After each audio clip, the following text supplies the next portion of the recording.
श्री कृष्ण गोविंद हरे मुरारे, हे नाथ नारायण वासुदेव, प्रद्युम्न दामोदर विश्वनाथ, मुकुंद विष्णोर्भगवन् नमस्ते। श्री कृष्ण गोविंद हरे मुरारे, हे नाथ नारायण वासुदेव, प्रद्युम्न दामोदर विश्वनाथ, मुकुंद विष्णोर्भगवन् नमस्ते। श्री कृष्ण गोविंद हरे मुरारे, हे नाथ नारायण वासुदेव, प्रद्युम्न दामोदर विश्वनाथ, मुकुंद विष्णोर्भगवन् नमस्ते।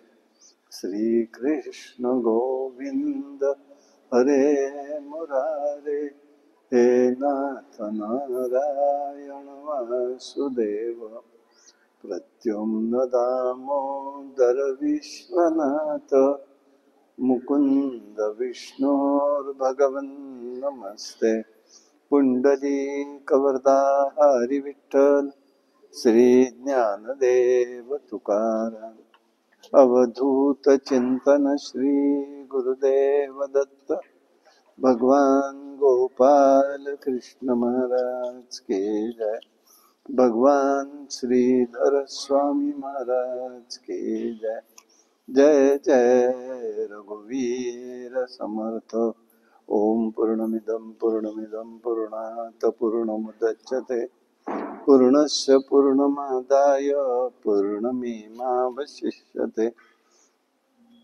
नमः शान्ताय दिव्याय सत्यधर्मस्वरूपिणे, स्वानन्दामृततृप्ताय श्रीधराय नमो नमः।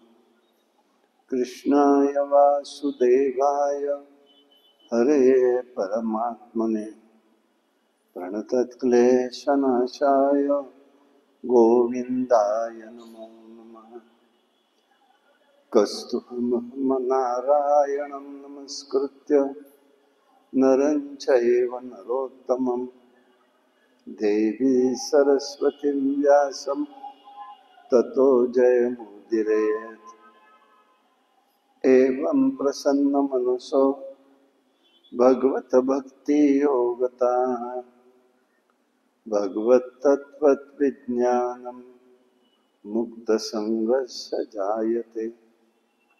वासुदेव परं ज्ञानं, वासुदेव परं तपः, वासुदेव परो धर्मो, वासुदेव परा गतिः।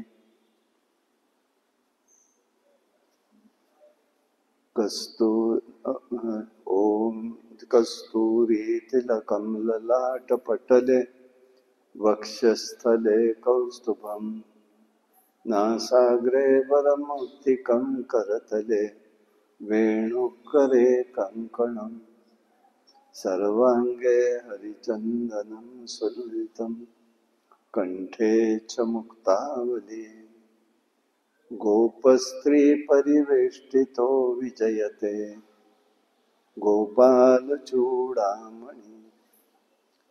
अस्ति स्वस्थतरुणिकरालविकालकल्पप्रसूनालुतं, वस्तु प्रस्तुतवेणुनादलहरी निर्वाणनिर्व्याकुलम्। स्त्रस्त्रस्त्रस्तनिबिन्दिनीं विलसत गोपीसहस्रावृतम्। हस्तन्यास्तनतापवर्ग अखिलोद्धारं किशोराकृतिम्। भगवान गोपाल कृष्ण महाराज की जय।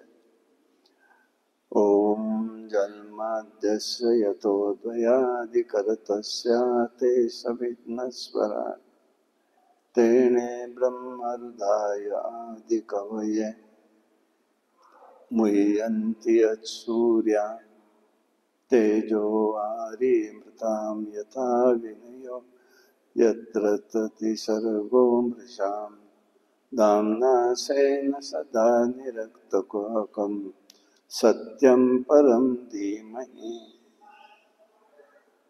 ॐ नमो भगवते वासुदेवाय।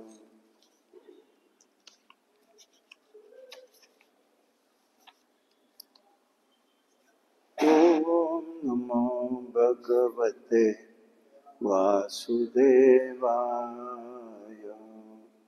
ॐ नमो भगवते वासुदेवाय। केशवं क्लेशहन्तारं कर्णचकालकर्तारं कृष्ण कैवल्यदातारं त्वं वन्दे कालिन्दी प्रियं त्वं वन्दे कालिन्दी प्रियम्। ॐ नमो भगवते वासुदेवाय। ॐ नमो भगवते वासुदेवाय। नारायणं निराकारं नरोत्तमं निराश्रयं नारायणं निराकारं नरोत्तमं निराश्रयं निर्विकल्पं निरूपं त्वं वन्दे नारदप्रियं त्वं वन्दे नारदप्रियम्। ॐ नमो भगवते वासुदेवाय। ॐ नमो भगवते वासुदेवाय। माधवं च मुनिमित्रं मालाधरं महाशान्तं माधवं च मुनिमित्रं मालाधरं महाशान्तं महादेवं महात्मानं तं वन्दे मुक्तिदायकं त्वं वन्दे मुक्तिदायकम्। ॐ नमो भगवते वासुदेवाय। ॐ नमो भगवते वासुदेवाय। गोविन्दं गोपिकानाथं गोपीवरसुखप्रदं गोविन्दं गोपिकानाथं गोपीवरसुखप्रदं गोवर्धनं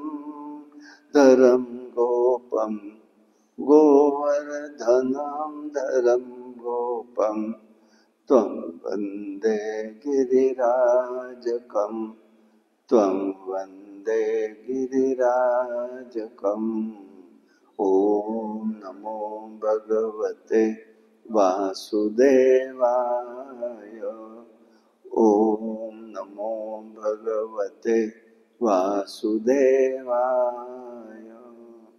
विष्णुं विधिं वेदरूपं विष्णुपदिं विश्वरूपं विष्णुं विधिवेदरूपं विष्णुपदी विश्वरूपं वसुमतिप्रियं वसुमतिप्रियं त्वं वन्दे वेणुवादकं त्वं वन्दे वेणुवादकम्।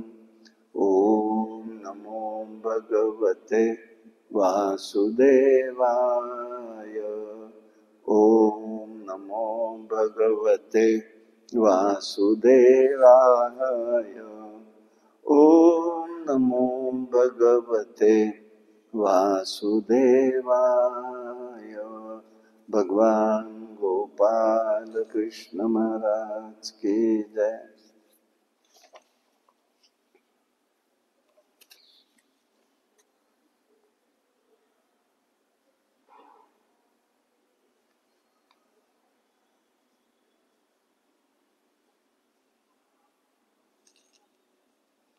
श्री गणेशाय नमः।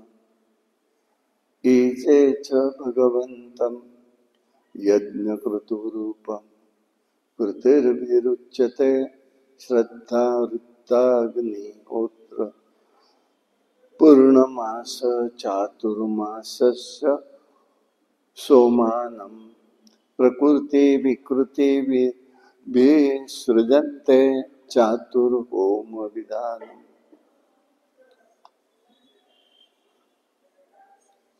वृषभ देवांचा अवतार होऊन गेला। शुकाचार्य महाराज राजा परीक्षिताला सांगताय, हा अवतार दश अवतारापेक्षा वेगळा आहे। वृषभ देवांना एकूण 100 पुत्र होते, त्यातले 81 निवृत्ती मार्गे होते, 81 हे प्रवृत्ती मार्गे होते। 9 जण नवखंडाचे अधिपती होते आणि 9 जण ते नवयोगेंद्र म्हणून प्रसिद्ध पावले। या सगळ्यांच्या मध्ये एक श्रेष्ठ राजा म्हणजे राजा भरत होता। राजा परीक्षित शुकदेवांना म्हणतोय, महाराज त्या राजा परीक्षिताचं चरित्र आम्हाला सांगा। त्यांनी प्रजेचं प्रजापालन पुत्रवत केलेलं आहे। पंचजनी नावाच्या विश्वरूपाच्या कन्येशी त्याचा विवाह झाला। त्याला एकूण 5 मुलगे झाले। राजाची कारकीर्द अत्यंत श्रेष्ठ होती, इतकी चांगली होती की त्याच्या कर्तृत्वावरून या अजनाब देशाला, या देशाचं मुख्य मूळ नाव जे आहे ते अजनाब आहे, त्याला भारतवर्ष हे खंड, भारतवर्ष हे नाव प्राप्त झालं। तो प्रजावत्सल आहे, स्वधर्माचरण उत्तम करतोय, त्यांनी अनेक यज्ञ केलेले आहेत। सकाळपासून रात्रीपर्यंत यथायोग्य कर्म करायचं आहे। कर्मानुष्ठान करण्याची सुद्धा बुद्धी असावी लागते।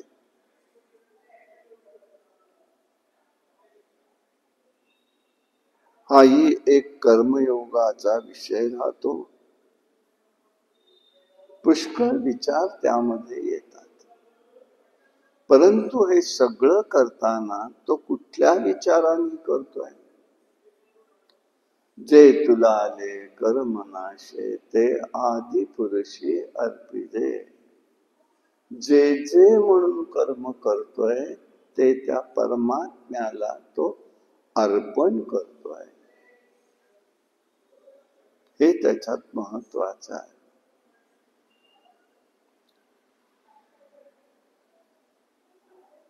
हाही एक योग असतो। शास्त्रानुसार कर्म करायचे ही शास्त्राची आज्ञा आहे। जीवाने त्याचं पालन करायचं आहे, त्या ठिकाणी दुसरा विचार कोणताही नकोय।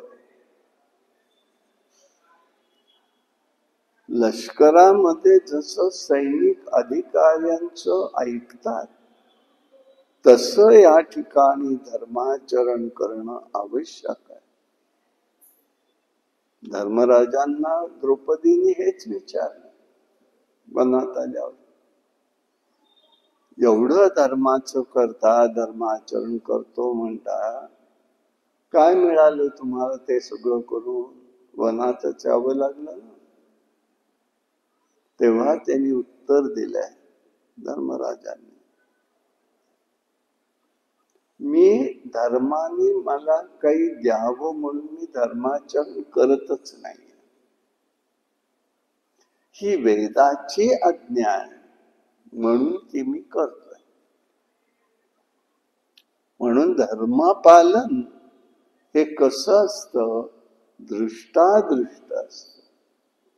त्याचं फळ दिसतच असं नाही, पण अदृष्टामध्ये मात्र कार्य त्याचं चालू असतं. म्हणून माऊली ज्ञानेश्वर महाराज संतांना म्हणतात, दृष्टादृष्ट विजय ओवावेची पसायदानामध्ये. ते असं हे दृष्टादृष्ट असतं. म्हणजे धर्माचरणी लोक निर्माण झाले पाहिजे, हा विचार त्या ठिकाणी प्राधान्याने दिसून येतो. बुद्धीच्या ठिकाणी प्रेरक शक्ती आहे.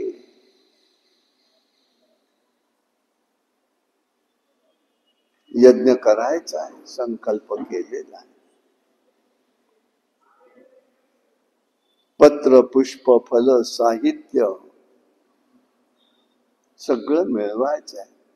मानसपूजा केली तरी सुद्धा मिळवायचं त्याच्यामध्ये. आपण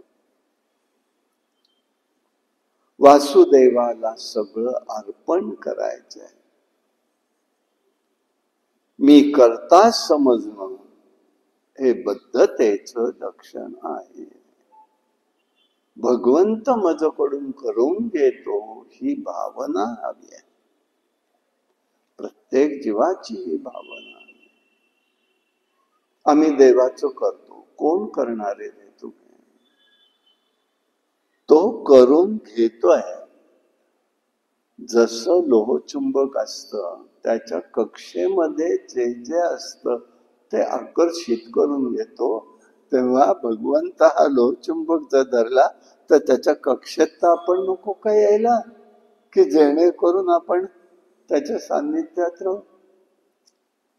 तो विचार त्या ठिकाणी आहे. यज्ञात देवता असतात, इंद्र आहे, वरुण आहे, मंत्र देवता असतात. भोगता कोणी वेगळाच आहे.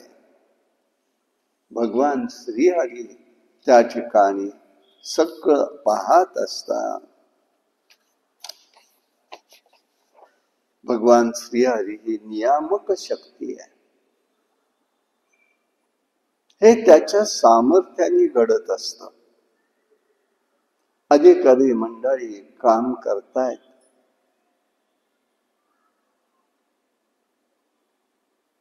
सैन्यामध्ये सेनापतीला मानायचं असतं. त्याप्रमाणे भगवान वासुदेव सर्वाचा नियामक आहे. बुद्धी ही स्वतंत्र आहे या दृष्टीने नाही आहे, तर प्रेरक शक्ती ही नियामकाकडून कार्य करून घेत असते. कोणाकडनं काम होणार आहे, कोणाकडनं करून घ्यायचंय, त्या परमेश्वराने योजलेलं असतं. माहिती म्हणून सांगतो. 1965 साली स्वामींचे का 67 साली शेवटची भेट झाली माझी. चाफळच्या राममूर्ती हलवायला ते आलेले होते. तसेच गडावर येणार होते.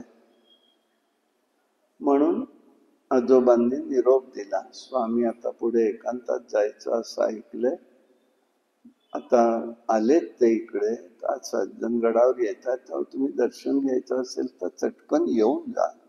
निरोप आला. मी गेलो. बऱ्याच काही इतर गोष्टी आमच्या झाली बोलणे, तो काही समायोचित नाही सांगणं म्हणून सांगत नाही. पण मग सगळ्यांनाच बरोबर घेऊन खालपासून स्वामी चालत चालत वर आले. श्रीधर कुटीत बसले, चर्चा झाल्या. मोठी लोक होती, मी लहान आपल्या बाजूला बसलो होतो, ऐकायचं काम फक्त. तेव्हा स्वामींनी सांगितलं, रामरायांची इच्छा कशी आहे पहा, म्हणाले, लीला कशी आहे. चाफळचं राम मंदिर बांधताना शिवाजी राजे सातारमध्ये पुढच्याच टप्प्यामध्ये असलेलं चाफळ गाव, तिथे राम मंदिर बांधत होते. अंगलाईच्या डोहामध्ये काही मूर्ती मिळाली होती, त्याचे ते स्थापना करत होते.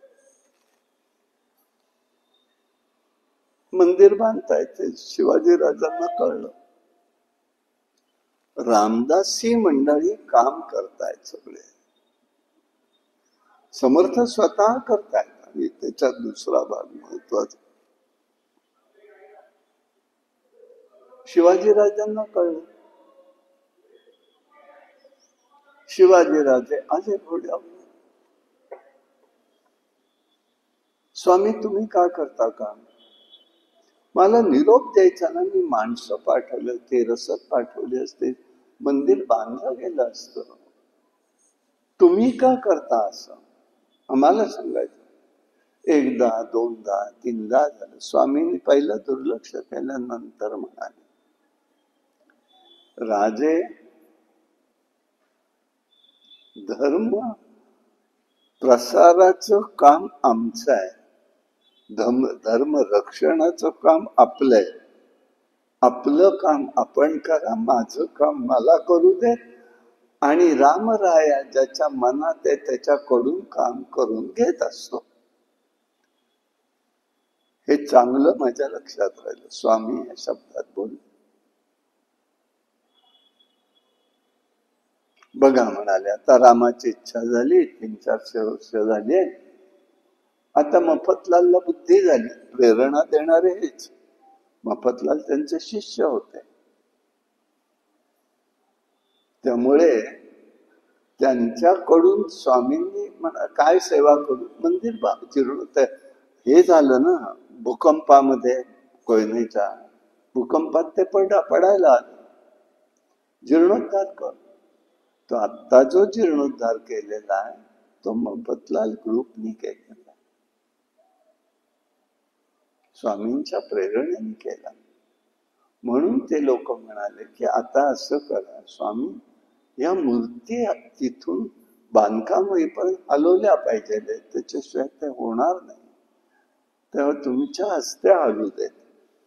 आशीर्वाद आहेत म्हणाले माझे, करा तुम्ही. पण नाही, लोकांनी आग्रह केला म्हणून ते आले. रामराया ज्याच्याकडून करून घ्यायचंय तो करून घेत असतो. शिवाजी राजे, आपण धर्मरक्षणाचं काम करा, आम्ही धर्म प्रसाराचं काम करू. भगवंत करून घेत असतो, आपल्याला कळत नाही त्याची सत्ता कशी कार्य करत असते. पण एक गंमत आहे, तिथे प्रत्येक वेळेला काय वाटत असतं माहिती का जीवाला, माझ्या मनासारखं व्हावं. भगवंताच्या मनाचा विचार कोणी करत नाही, कारण ते दुसऱ्याचं मनच, आम्ही संगतीतल्या मन सुद्धा जाणू शकत नाही. ते भगवंताच्या मनाचा विषय आणि लांबच आहे. ह्या दृष्टीने त्यांनी पाहिलंय, सर्व काही परमेश्वराच्या अंतर्भूत आहे ही भावना आवश्यक आहे. सर्व परमेश्वराचं शरीर आहे ही दृष्टी आवश्यक आहे. साधन ही ब्रह्मरूप बनतात, कारण करणाराही तोच असतो, देणाराही तोच असतो. ही भावना झाली की चित्त आपोआप शुद्ध होत जात. कर्तृत्व आपल्याकडे येत नाही. कर्तुम शक्ती परमात्म्याची असते. ते बंधनाला कारण होतं, नाही तर कर्तृत्वाचा अहंकार गेला पाहिजे. निष्काम कर्म करता आलं पाहिजे. आणि म्हणून एक महत्वाचं आहे, कर्म करणं हे कौशल्याचं काम आहे. कर्म आम्ही कसं करतो.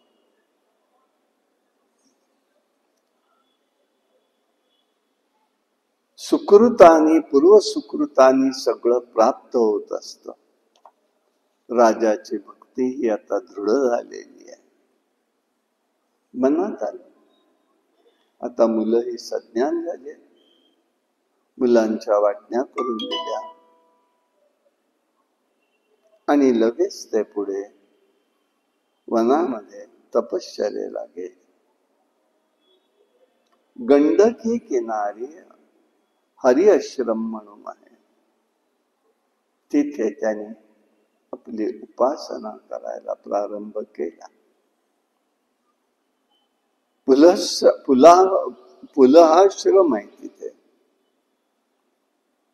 आराधना ही उत्तम चालली आहे, सेवा उपासना अविरत आहे. काया वाचानी मनाने सगळं भगवंताला अर्पण करायचं, ही उपासना आहे फार मोठी.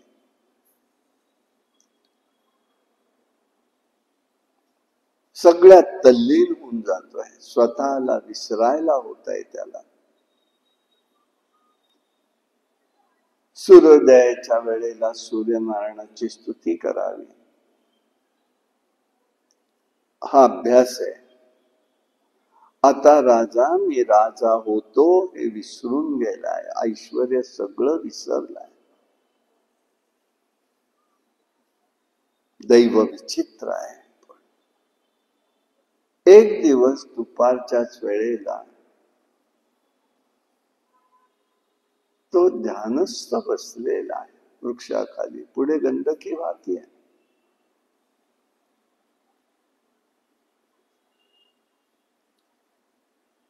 तिथे एक हरिण पाणी पिण्यासाठी नदीवर पलीकडल्या तीरावर आलेलं होतं. हा इकडे बसलेला होता आणि तेवढ्यात त्यांनी सिंह गर्जना ऐकली. राजानी पण ऐकली.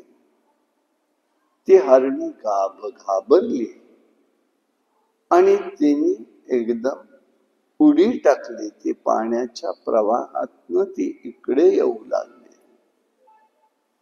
ती गर्भवती होती, तिचा गर्भ पडलाय पाण्यात. ती तशीच पोहत पुढे आली. हे शावक जे आहे हरणाचं, ते वाहत चाललेलं आणि हाही समाधीतनं उत्थापन झालं आणि पाहायला लागला. अरे ती हरणी चाल गेली, निघून जाते, पाण्यात हे शावक पडले. हे माझ्याच समोर घडतंय. देवाची इच्छा काही वेगळी वाटते. हे बंधन कसं निर्माण होतं बघा. मी जाऊन त्याला सोडवतो म्हणून त्याला पाण्यात जाऊन त्यांनी त्या शावकाला बाहेर काढलं. आता त्याचं संगोपन हा राजा करू लागला. त्या ह्याच्यामध्ये त्याचं अनुसंधान खंडित झालं. आता लक्ष सगळं लागलं आहे, करतोय, पण लक्ष नाही त्याच्या. त्या शावकामध्ये गुंतलाय. रात्र झाली की आकाशात बघावं चंद्राकडे आणि म्हणावं, माझं इथलं शावक तर नाही पळवून नेलं त्याने. कोणी त्याला पळवून नेईल, कोणी त्याला खाईल, म्हणून त्याची सगळी तो व्यवस्था जवळ जवळ करून द्यायला लागला.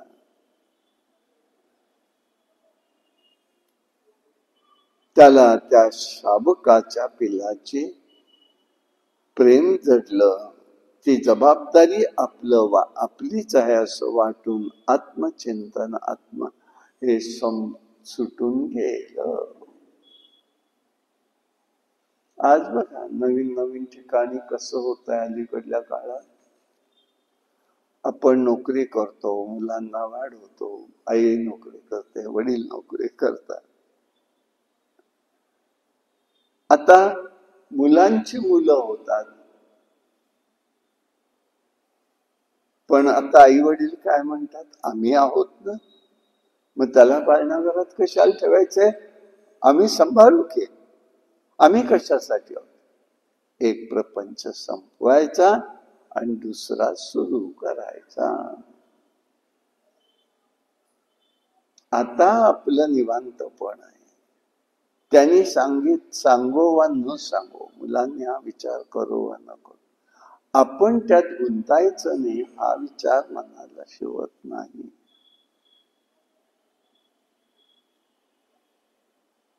ती स्थिती याची झाली. आता सर्वसंग परित्याग केलाय, राजसत्ता गेली, घालवली आहे, सगळं संपवलं, आत्मानुसंधानात आहे. पण त्या शावकामध्ये जीव त्याचा अडकला. कुठे कोणाचा कसा जीव कोणाविषयी अडकेल काही सांगता येत नाही. तटस्थ राहावं बाबांनो, कोणी कितीही असो. अवघड आहे सगळं भावबंध. हरणाची पिलाची जबाबदारी आपल्यावर समजून घेतलेली आहे. आता हरणाभोवती मन फिरू लागलं, गुंतलं गेलं. स्नानालाही घेऊन जाताना, स्वतः स्नानाला जातानाही त्या हरणाला बरोबर घ्यायचं. कोणी त्याला मारणार नाही ना, ही त्याला भीती वाटायची. नियमात अंतर पडू लागलं.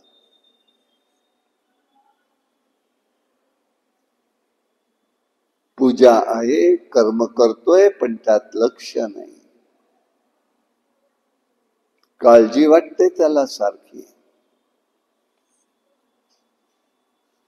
काय होईल त्याचं अशा चिंता करतोय. म्हणजे मार्गात असूनही, योग मार्गात असूनही त्याचं आत्मानुसंधान तुटल्यामुळे योग भ्रष्ट झालेला जीव आता सदैव निधिध्यास त्या हरणाचा लागलेला. सदैव तपस्वी आहे, थोर महात्मा आहे.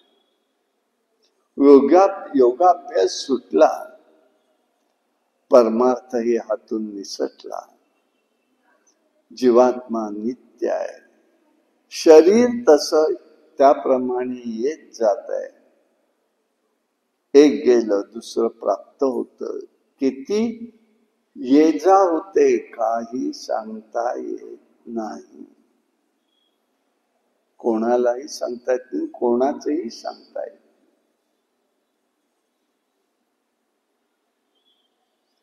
परंतु एक विचार त्या ठिकाणी आहे. अंतकाले सामती सागती.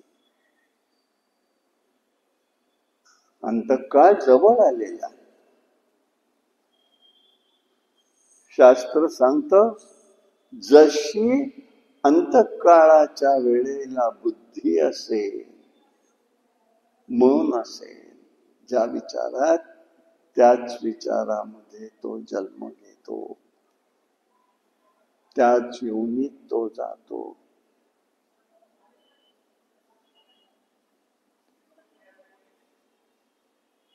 प्राणोक्रमण झालं, हरणीच्या जन्मामध्ये तो अडकला योनी. काळजी होती त्याला, हरणाचं मी गेल्यावर कसं होईल. आता त्यालाच हरण योनी, मृग योनी मिळाली. आता पश्चाताप करतोय. यासाठी एक गोष्ट लक्षात ठेवायची, सदैव कर्माची सुद्धा शुद्धी अशुद्धी पाहावी लागते. कर्म मी करतोय, पण ते शुद्ध आहे का अशुद्ध आहे हे पाहावं लागतं. उगीच करायचं म्हणून नाही करायचं.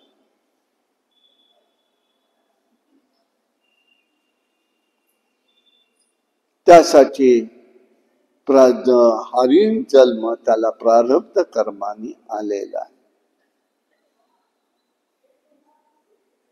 सृष्टी कार्यात कर्माला प्राधान्य आहे. त्यावेळी सोडावं कसं आणि आम्ही ते कसं करावं, ईश्वराची इच्छा फार मोठी आहे. सर्वत्र परमेश्वर आहे. कार्य संपलं. आरंभी जी सेवा होती तेव्हा राजा भरत होता, तो पूर्वकर्मामुळे पूर्वजन्मीचं एक मात्र झालं. स्मरण तेवढं सगळं राहिलं, कधी नष्ट होत नाही. चांगलं असलेलं स्मरण, सच्शील असलेलं प्रमाण समर्थ असतं, ते सहजासहजी जातच नसतं. त्याची फलोन्मुखता केव्हा मिळेल तेही सांगता येत नाही, पण मिळू शकते. तसे योगभ्रष्ट जीव आहे हा. आता त्याला पश्चाताप झाला, आपण पूर्वजन्मात काय काय केलं ते त्याला आठवत होतं. जरी हरिण योनीत आहे तरी ते कर्माचं स्मरण राहिलेलं आहे, भगवंताचं स्मरण राहिलंय. आता कशात अडकायचं नाही. एक वेळ एकच मेव त्याचं सगळं चालू आहे.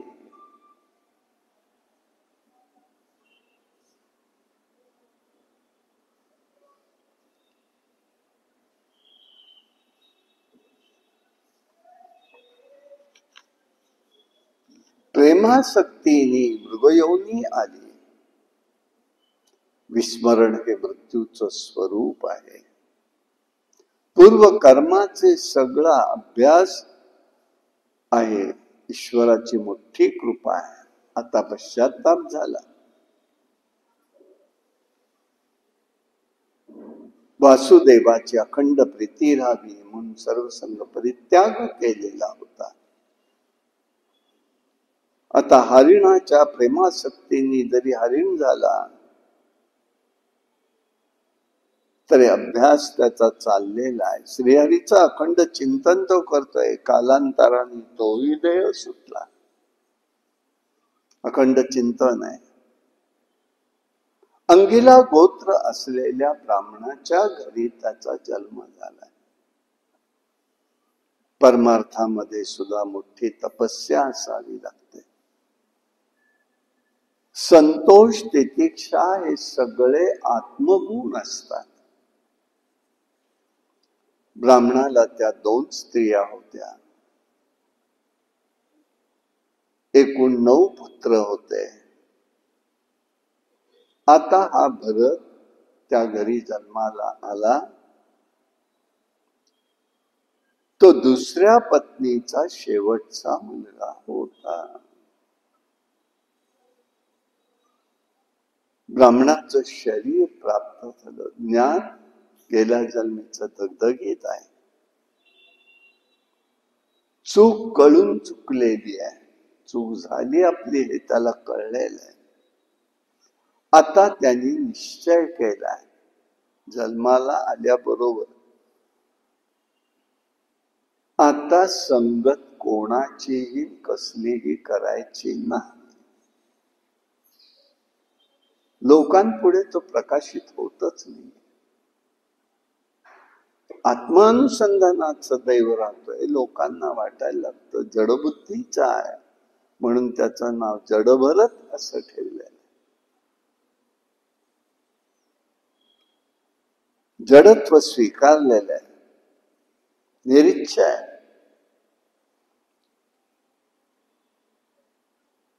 आता या जन्मात मानवी जन्म आला. आता या ठिकाणी तरी आपण अडकता कामा नये असं त्यांनी ठरवलं.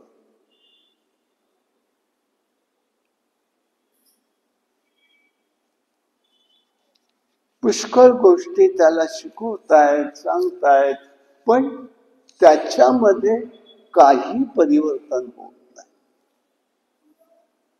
धर्मशास्त्रांनी अनेक गोष्टी सांगितलेल्या आहेत, पण तो कशाचाही विचार करत नाही. कारण का?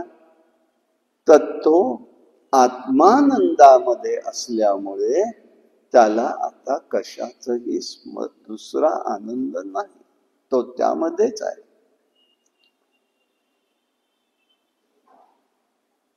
पित्यानी मुंज केली, पण गायत्री मंत्रही पाठ होत नाहीये.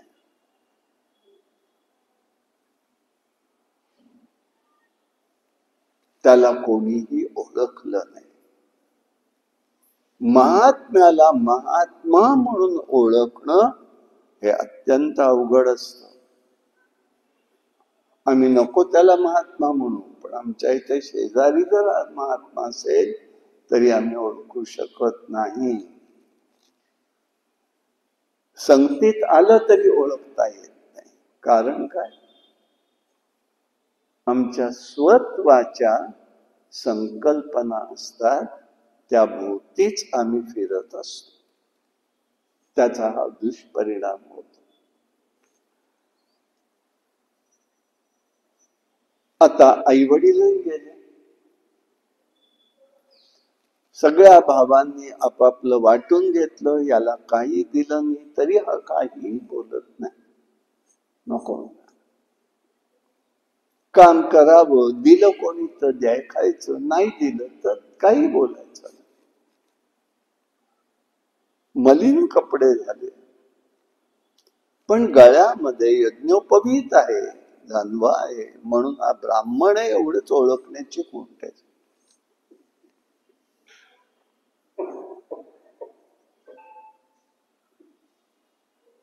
कोणी काही देईल, शिळ भाकव कसले, अन्न हे पूर्ण ब्रह्म समजायचं आणि ग्रहण करायचं. चिकित्सा नाही. हा सगळ्याच्या पलीकडे गेलेला आहे. त्याच्या ज्ञानाचं महत्व पटण्यासाठी भागवतकारांनी इथे एक गोष्ट सांगितली, पूर्वी घडलेली गोष्ट सांगितली. एक चोरांची टोळी होती. ते दरवर्षी एका ठिकाणी देवीच्या पुढे नरबली द्यायचे. आता हा नरपशु त्यांना कुठे मिळायचा? त्या चोरांनी त्याचे सगळे सहकारी आहेतच ना, त्यांनी कुठून तरी एकाला पकडून आणलं. त्याच्या लक्षात आलं की बळी देणारे, तेव्हा तो त्यांच्या कचाट्यातनं त्यांची नजर चुकून पळून गेला.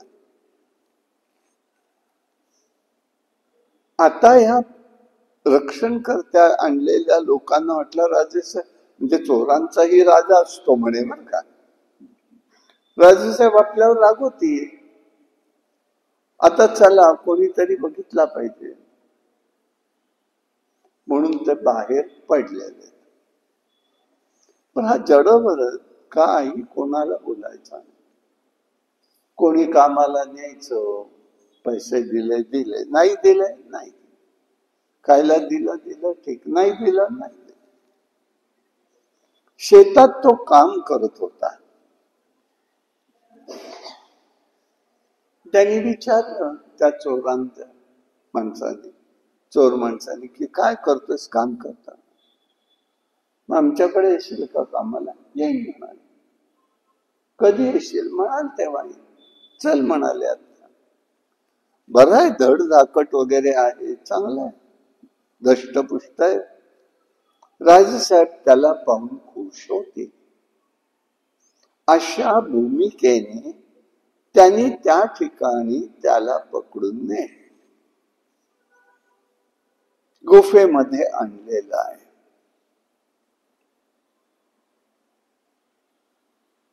आता तो त्या ठिकाणी सगळं बघतोय नजरेने.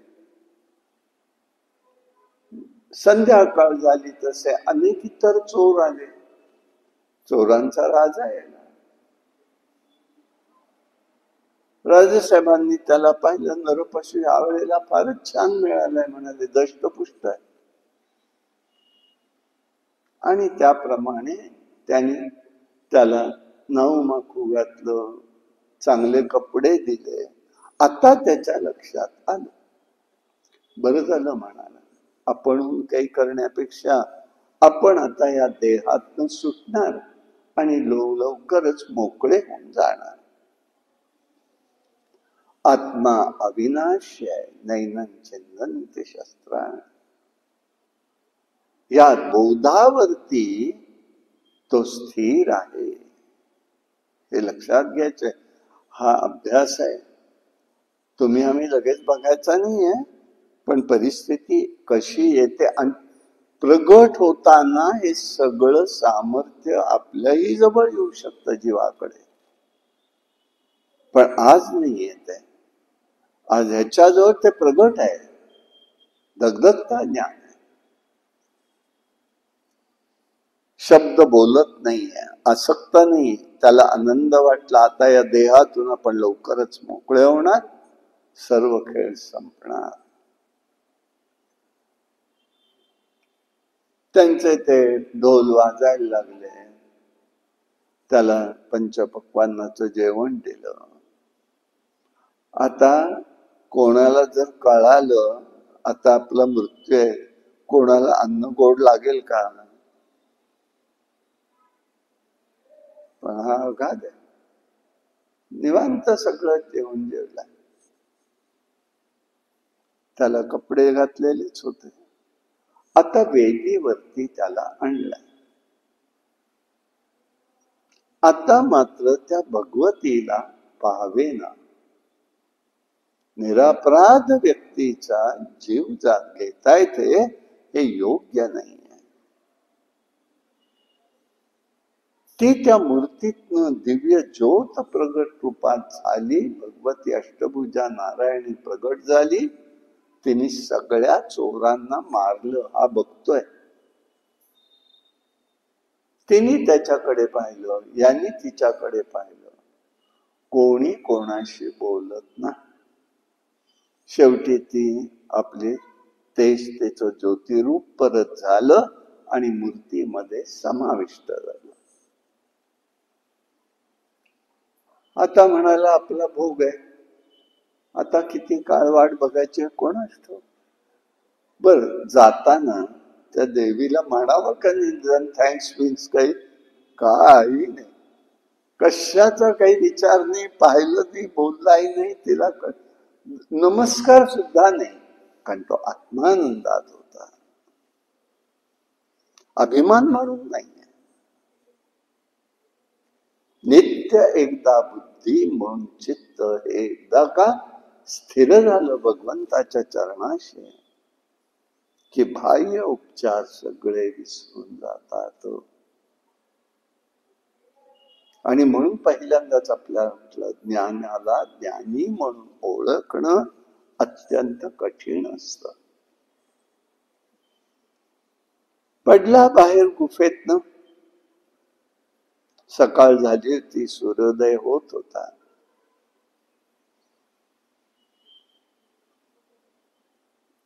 आता मृत्यू येणार म्हणून सुखही नाही, दुःखही नाही. विश्वचे माझे घर ऐशी मती जयाची स्थिर, हे जेव्हा झालं की काय होतं ते असं आहे.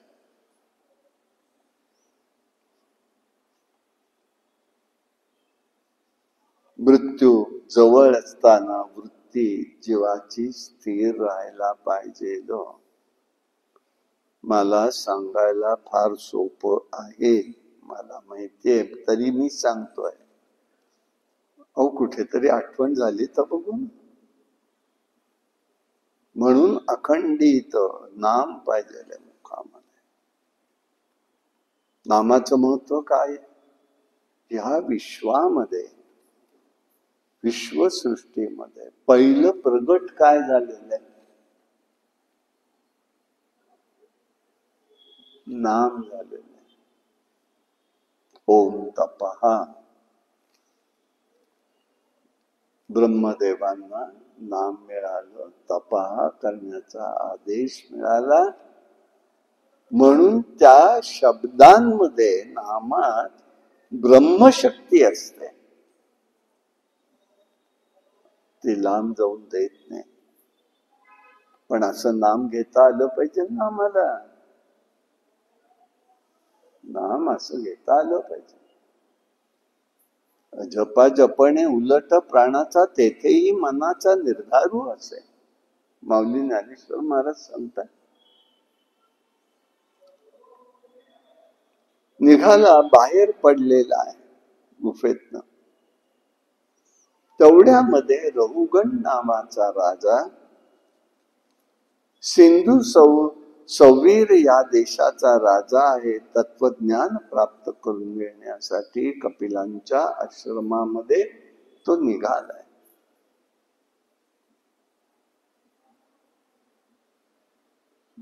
त्यांची पालखीत बसून तो चाललेला आहे. परंतु पालखी उचलण्यात एक माणूस कमी होता. त्या भोई लोकांनी राजाच्या अधिकाऱ्यांनी विचारलं, काय रे, काय करतोस? काही नाही. येतोस का? येतो म्हणाले. कुठे, काय? काही नाही. काय करायचं? पालखीचा भोई हो म्हणाले. होतो म्हणाले. चालायला लागले. चालायला लागल्यावरती त्याची नजर खाली होती.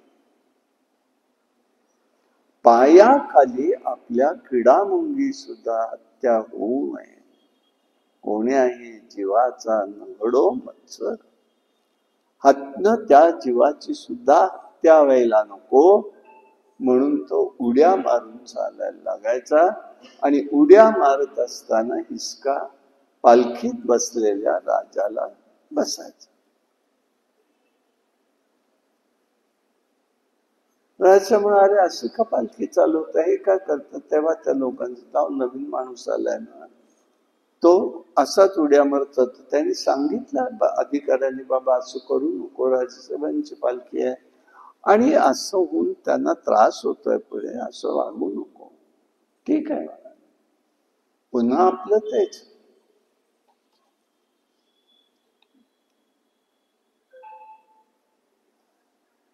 राजांनीही सांगितलं, काय रे, दष्टपुष्ट दिसतोय आणि नीट पालखीचा काय भार वगैरे झाला काय तुला?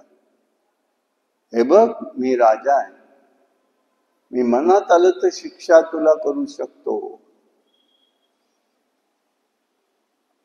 निश्चयात्मक वृत्ती होती. आणि काय रे जीवन, मी इतक्या वेळा सांगतोय, आमचा अधिकारी सांगतोय, तू जिवंत असून मेल्यासारखा कायस? धनाची आज्ञा मोडतोयस, अवहेलना करतोयस. सर्वाभूती आदर आहे, आत्मसंपन्न आहे. तो राजा आता म्हणतोय, महाराज आपण जे काही बोलताय ते खोचक बोलताय, ते मला समजतंय, यात काहीही अर्थ नाही. भार वगैरे म्हणता ना, भार हा देहाला नसतोच. लक्षात घ्या त्याचे शब्द काय आहे.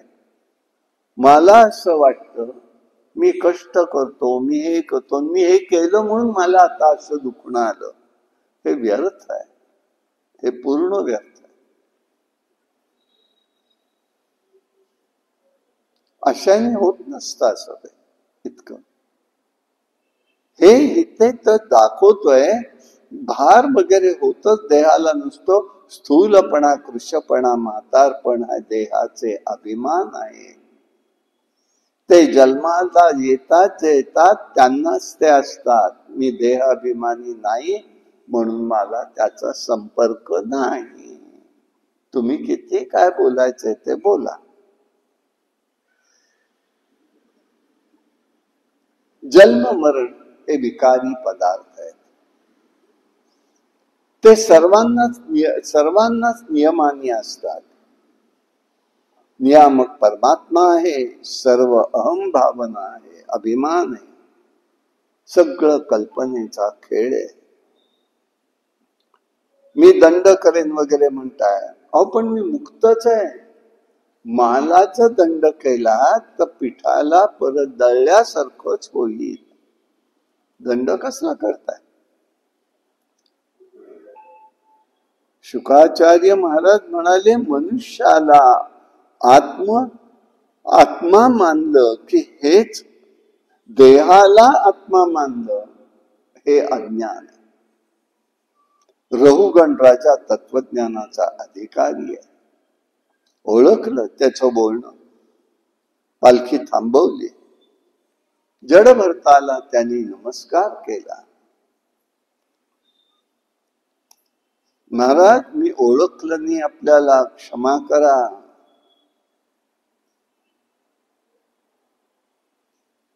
व्यवहारामध्ये आपल्याला खूप गोष्टी खऱ्याच वाटू लागतात. व्यवहाराचं कार्य दिसत नाही. आत्म्याला संसार आहे असं वाटतं, पण तसं कधी होत नसतं. चुलीवरती लाकडं पेटवली, पातेलं ठेवलं, तांदूळ शिजतात. संसर्गाने हे सगळं घडत असतं. विकारी पुरुषांचं तसंच आहे. संसर्ग हा सगळ्यामध्ये बाधक असतो. देह, इंद्रिय, प्राण आणि मन यांना सगळ्या या उपाधी धर्म लागत असतो.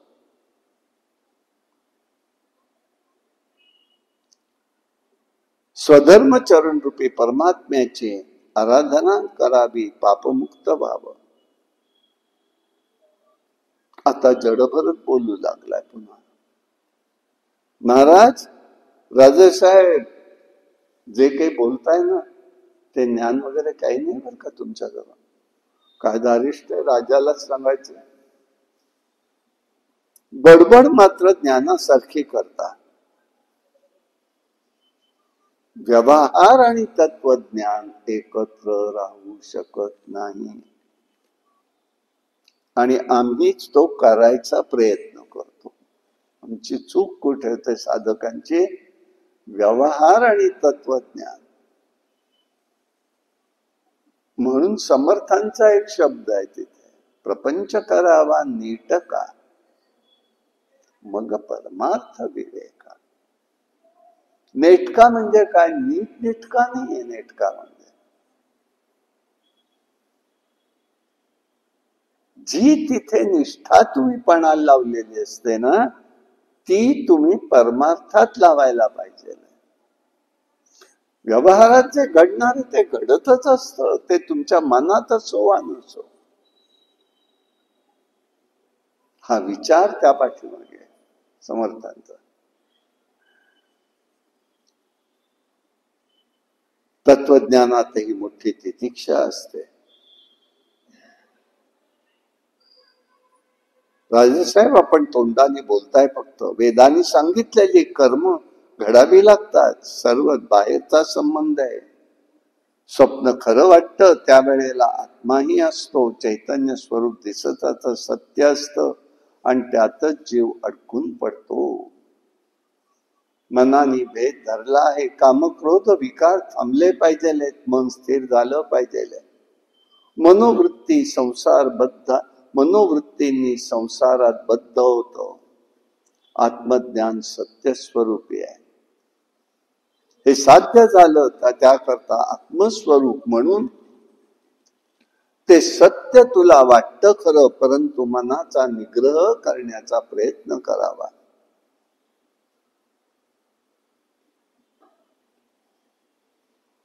एकदा एकाग्र झोपेत झालं तर मनाच्या वृत्ती थांबल्या पाहिजे. त्या जर थांबल्या नाही तर स्वप्नावस्था सुरू होते. झोप लागली वाटतं, पण मन मात्र स्वप्नामध्ये रमलेलंच असतं अखंडपणे.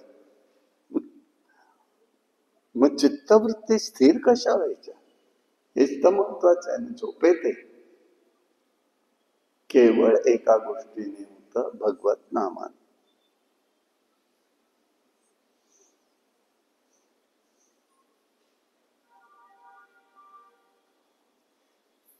मनोरूपी शत्रू मोठा आहे.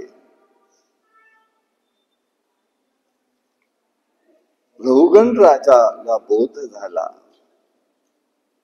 क्रियेचं फळ कसं मिळतं म्हणा.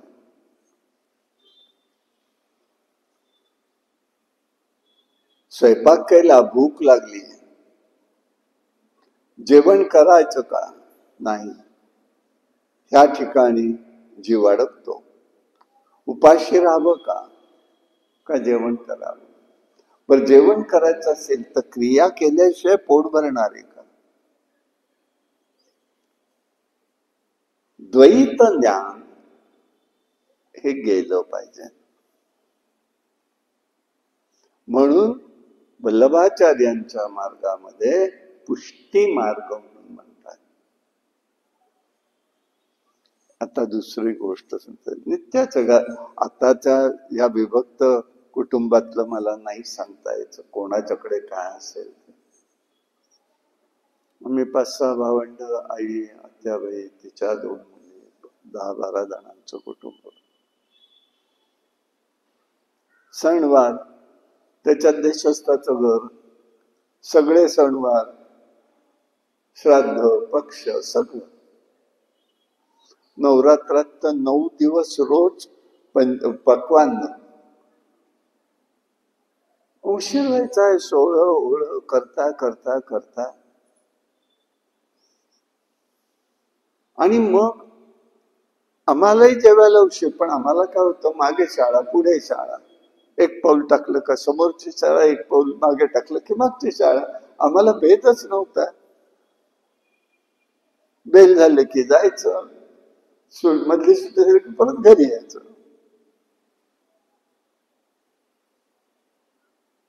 आणि मग घाई गर्दीमध्ये आईने सांगावं, अरे आता ह्याचं आहे ब्राह्मणांचं जेवणाचं सोय, थांबा, उशीर जात आहे का तुम्हाला, बघू. मग कसं तरी धावपळीमध्ये तो ध्यास कायच आहे. शाळेत नाही यावं तर आईचं आपलं चाललेलंच. अगं तू कधी जेवणार? अरे जाऊ देत रे, माझं जेवणाचं काय, तुम्ही जेवलात की माझं पोट भरत. ही भावना प्रत्यक्ष तसं होतं का? नाही. पण पुष्टी मार्ग आहे, मानसिक समाधान आहे. त्या ह्याच्यात सुद्धा जाणवत असतं की मुलाबाळांनी जेवलेत ना, केलं ना, सवाष्ण ब्राह्मण झालेत ना, तो पुष्ट होतो. ती तुष्टी वेगळी असते. हे व्हायला पाहिजे. हे जेव्हा होतं तेव्हा तहान भूक सगळं विसरलं जात.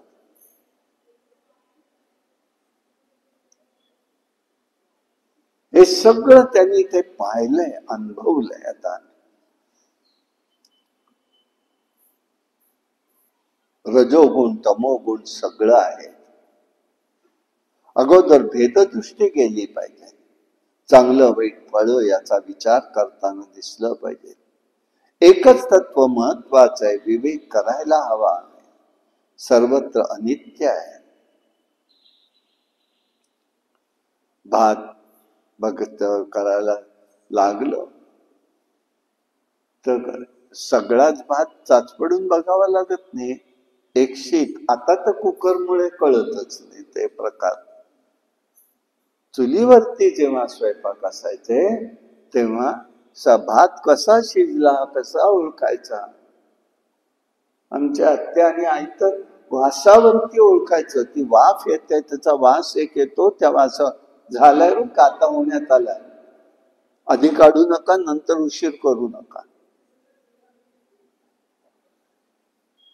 आता कुकरमध्ये काहीच कळत नाही, झालं की झालं शिट्ट्या. असो, अस्थिरता हा दोष आहे. अनित्य अस्थिरता हे मनाचे विकार आहे. पृथ्वी हे तत्व आहे, संपूर्ण विश्व पृथ्वीपासूनच तयार होतं. हे राजा पार्थिव तत्व असतं. पालखी लाकूड बनलेला पार्थिव देह, शरीर, वाहणारे लोक सगळं पार्थिव आहे. राजा नियामक, तुला असं वाटतं यात भेद केलाय, तुझा अहंकार तुला तत्वज्ञान कळलं म्हणशील, काही तुला कळलेलं नाही. परमाणू हे एक तत्व आहे, त्याचं ज्ञान झालं पाहिजे, व्यवहाराचं नाही.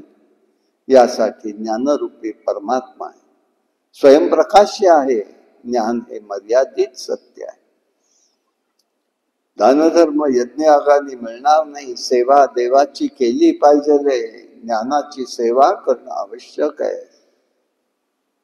संसाराचा ताप कुठपर्यंत असतो? संसाराचा ताप ही ज्ञानाची उत्पत्ती होईपर्यंत असतो, ज्ञान होईपर्यंत असतो.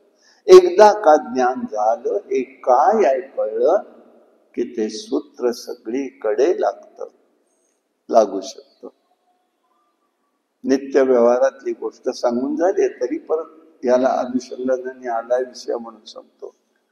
3 अक्षरी एकच शब्द सगळ्यांनी लक्षात ठेवावा. 3 अक्षरी एकच शब्द सर्वत्र लागू पडतो बर का. ज्ञान हेच, चालायचंच हा शब्द. कोणी चांगलं वागलं की चालायचंच, सत्वगुणीच आहे तो. कोणी वाईट वागायचं, अहो तो वाईटच आहे, चांगलं कसं वागेल, चालायचंच. दुःख होईल का? बघायला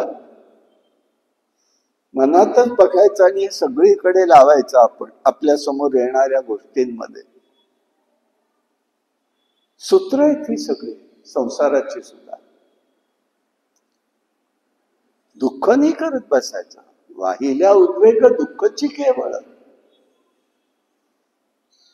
भोगण येते फळ संचिताचे. तुकारामांचे काय संतांचे अभंग एक एक उपनिषदाचा सिद्धांत देऊन जात असतात. आणि म्हणूनच त्यांनी सांगितलंय, मी राजा भरत होतो, स्वतःच उदाहरण सांगितलं. मृगयोनीची संगत घडली, भ्रष्ट झालो, मृगयोनीत गेलो, मला स्मरण मात्र राहिलं. संगत आता कोणाची करायची नाही ठरवलंय.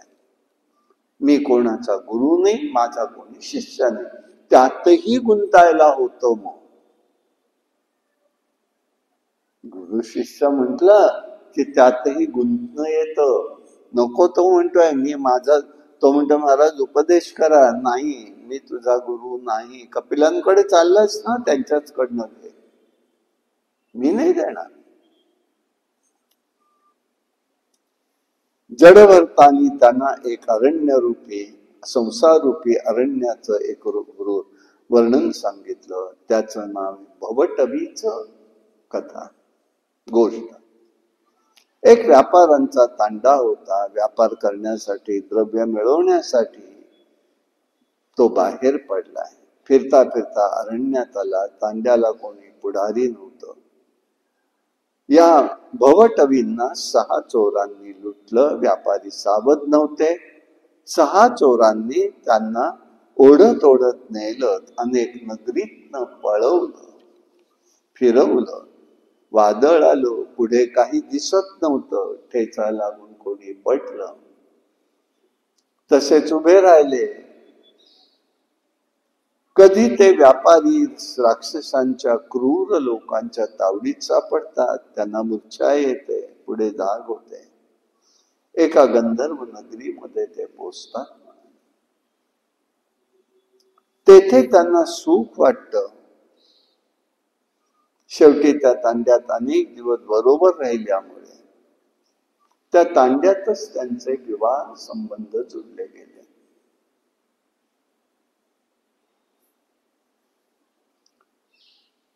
प्रजा उत्पन्न झाली. एकमेकात कलह होऊ लागले. काही जण मेले, काही लोक नवीन जन्माला आले. त्या बालकांना घेऊनही त्यांचा संचार सुरू झाला. त्या व्यापाऱ्यांचा मधूनच क्रीडा करायच्या. कधी या वनात वानरे भेटतात, त्याप्रमाणे कृती करतात. मध्ये सर्प येतात, सगळं गिळंकृत करून जातात. व्यापाऱ्यांना काही कळत नाही. मधूनच मधमाशांचा संपर्क येतो. तसं राजा तुझं चाललेलं आहे.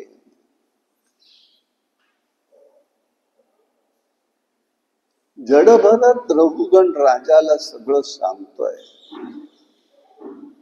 याचा शेवटी राहुगणाने विचारलं, महाराज आपण सांगितलंच करो, पण का हो? मला याचा अर्थ काहीही कळलेला नाही. शुकाचार्य महाराज सांगतायत, तांडा म्हणजे सगळे जीवात्मे लोक आहेत. 6 लोक म्हणजे षडविकार आहेत.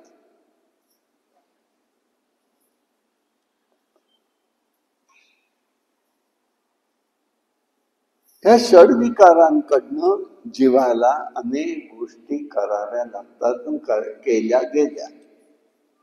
कधी पुण्य घडलं, कधी पाप घडलं. इंद्रियांना मन विषयाकडे घेऊन जातात. कुटुंबात ममता असते, हे विषय कुठल्याप्रमाणे सगळे धरून ठेवतात. मिळालेलं पुण्य धन हे सर्प घेऊन जातात. विषयी कर्म कधी संपत नाही, कर्तव्य कामगिरी संपतही नाही, ही सारखी उत्पन्न होत असतात. निश्चित अवस्था समजत नाही. उन्हाळ्यात जमीन उत्तम नांगरावी, मग बी पेरावं, पाऊस आला की धान्य उगवतं. तसं वासना बीजाचं असतं. आत्ता गेल्या असं वाटतं, केल्या म्हणून असं होतं, आणि असं वाटतं निर्वसानं मन झालं. पण कधी कुठे ती फलोन्मुखता येईल कोणाची, काहीही सांगता येत नाही. हे वासनेचं बीज प्रचंड असतं, विचित्र. आणि म्हणून मिळवलेलं पुण्य जे सर्प येतात घेऊन जातात, म्हणजे ते कधी संपत नाही. पुण्य खर्ची पडतं, पुन्हा पापकर्माची सुरुवात होते. कर्तव्य कामगिरी संपत नाही, सारखी उत्पन्न होते, नाश होतो, नवीन उत्पन्न होते. निश्चित अवस्था समजत नसते. यासाठी सावध असावं. निद्रा रूपी अजगर प्रत्येक जीवाला ग्रासत असतो, स्वतःला विसरून जातो, आणि जीवन प्रवाह हा तसाच जातो. कुटुंब करतो, स्त्री पुरुष या मायेत गुरफटतात. जन्म मरणाचा फेऱ्यात जीव सापडतो. माशांचा उपसर्ग होतो, म्हणजे संत मंडळी भेटतात, त्यांना बरं वाटतं. पुन्हा वानरांचा संग, याचा अर्थ पुन्हा चंचलता जीवाला येते. बरं वाटतं. संत संग फार काळ टिकत नाही. मृगजळाप्रमाणे तहान भागविलेला धडपड असते. जीवाला भक्ती ज्ञान कर्म ज्ञान मार्गाशिवाय सुख सापडत नाही. जीवाने चांगलं कर्म करून पुण्यश्लोकी देवलोकी जाता येतं.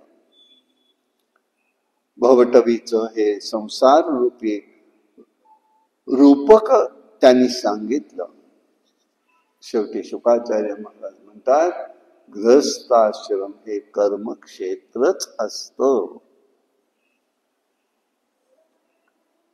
यातील कर्माचा कधीही नाश होत नाही, आणि म्हणून गृहस्थाश्रम म्हणजे विषय वासनाचा करंडा आहे. माया विष्णूंच्या अधीन आहे. भरत हरिण भरत मृगयोनीतला जड भरत ज्ञान अभेद्य आहे. हरिभक्ती आहे.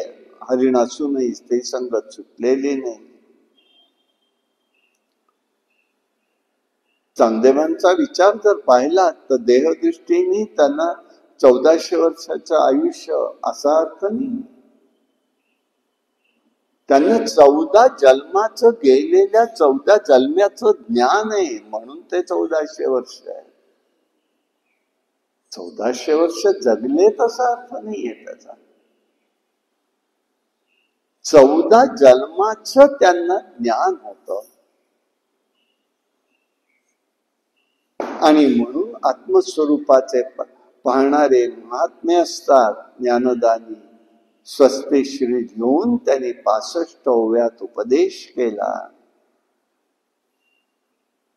एक स्वस्ते श्रीनी अज्ञान नाहीस झालं. ओम स्वस्ते श्री. ते माऊली सांगताय, चांगा वटेश्वरा, तू वटेश्वर आहेस. मला तू दिसतोयस. म्हणून ती चांगदेव 65 निर्माण झाली. नीट वाचलं, नीट पाहिलं, चिंतन केलं की सगळे उलगडे होतात. पण माझ्या मनाने बुद्धीने नाही करायचे, भगवंताच्या प्रेरणेने त्याच्याकडे बघायचे. कारण माया विष्णूंच्या अधीन आहे. देहाला आत्मा समजलं की गुणदोषामुळे कर्म घडतात, नाना देह उत्पन्न करतात. त्या देहाचा परस्पराशी वियोग आणि संयोग होणं म्हणजे संसार आहे. कान, त्वचा, डोळे, जिव्हा, प्राण, घ्राण, मन ही 6 इंद्रिय आणि या जीवाचा संसाराचा अनुभव घेण्याची साधन, हे सगळं त्या ठिकाणी आवश्यक वाटतं. पण भगवत भक्ती ही सगळ्यात श्रेष्ठ आहे. असे राजघराण्यातील ज्ञानसंपन्न चरित्र शुकाचार्य महाराज सांगतायत. यासाठी अपूर्व बुद्धी असावी. सर्व फलदाता पुण्यदाता वासुदेवाला अर्पण करायचं. मी करता हे समजणं म्हणजे बंधन आहे. नियामक श्रीहरी आहे. प्रेरणा ही शक्ती स्वरूप आहे, ती स्वतंत्र नाही. सर्वाचा नियामक हा श्रीहरी असल्यामुळे बुद्धी स्वतंत्र नाही. परमेश्वर भावातच सर्व काही आहे. देणारा तो आहे, करणारा तो आहे. चित्त शुद्ध हवे, पाहण्याची दृष्टी हवी आहे. कर्तृत्व शक्ती बंधनात कधी टाकेल सांगता येत नाही. यासाठी याचा विचार करायचा आहे. अशा प्रकारे त्यांनी पुष्कळ त्यांना उपदेश केलेला आहे.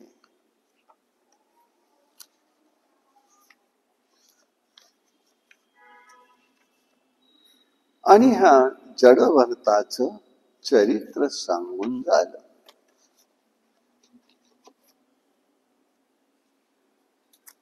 आणि म्हणून संसाराचा मोह संपवायचा आहे, हे लक्षात घ्यायचं आहे. भरताचा मुलगा सुमती म्हणून होता. तोही वृषभदेवांच्या अवधूत मार्गाने गेला, जीवन मुक्त झाला. सुमतीला 2 पत्नी होत्या.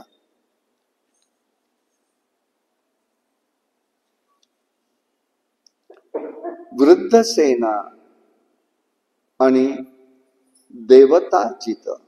वृद्धसेनेला पुत्र हा देवद्युम्न होता.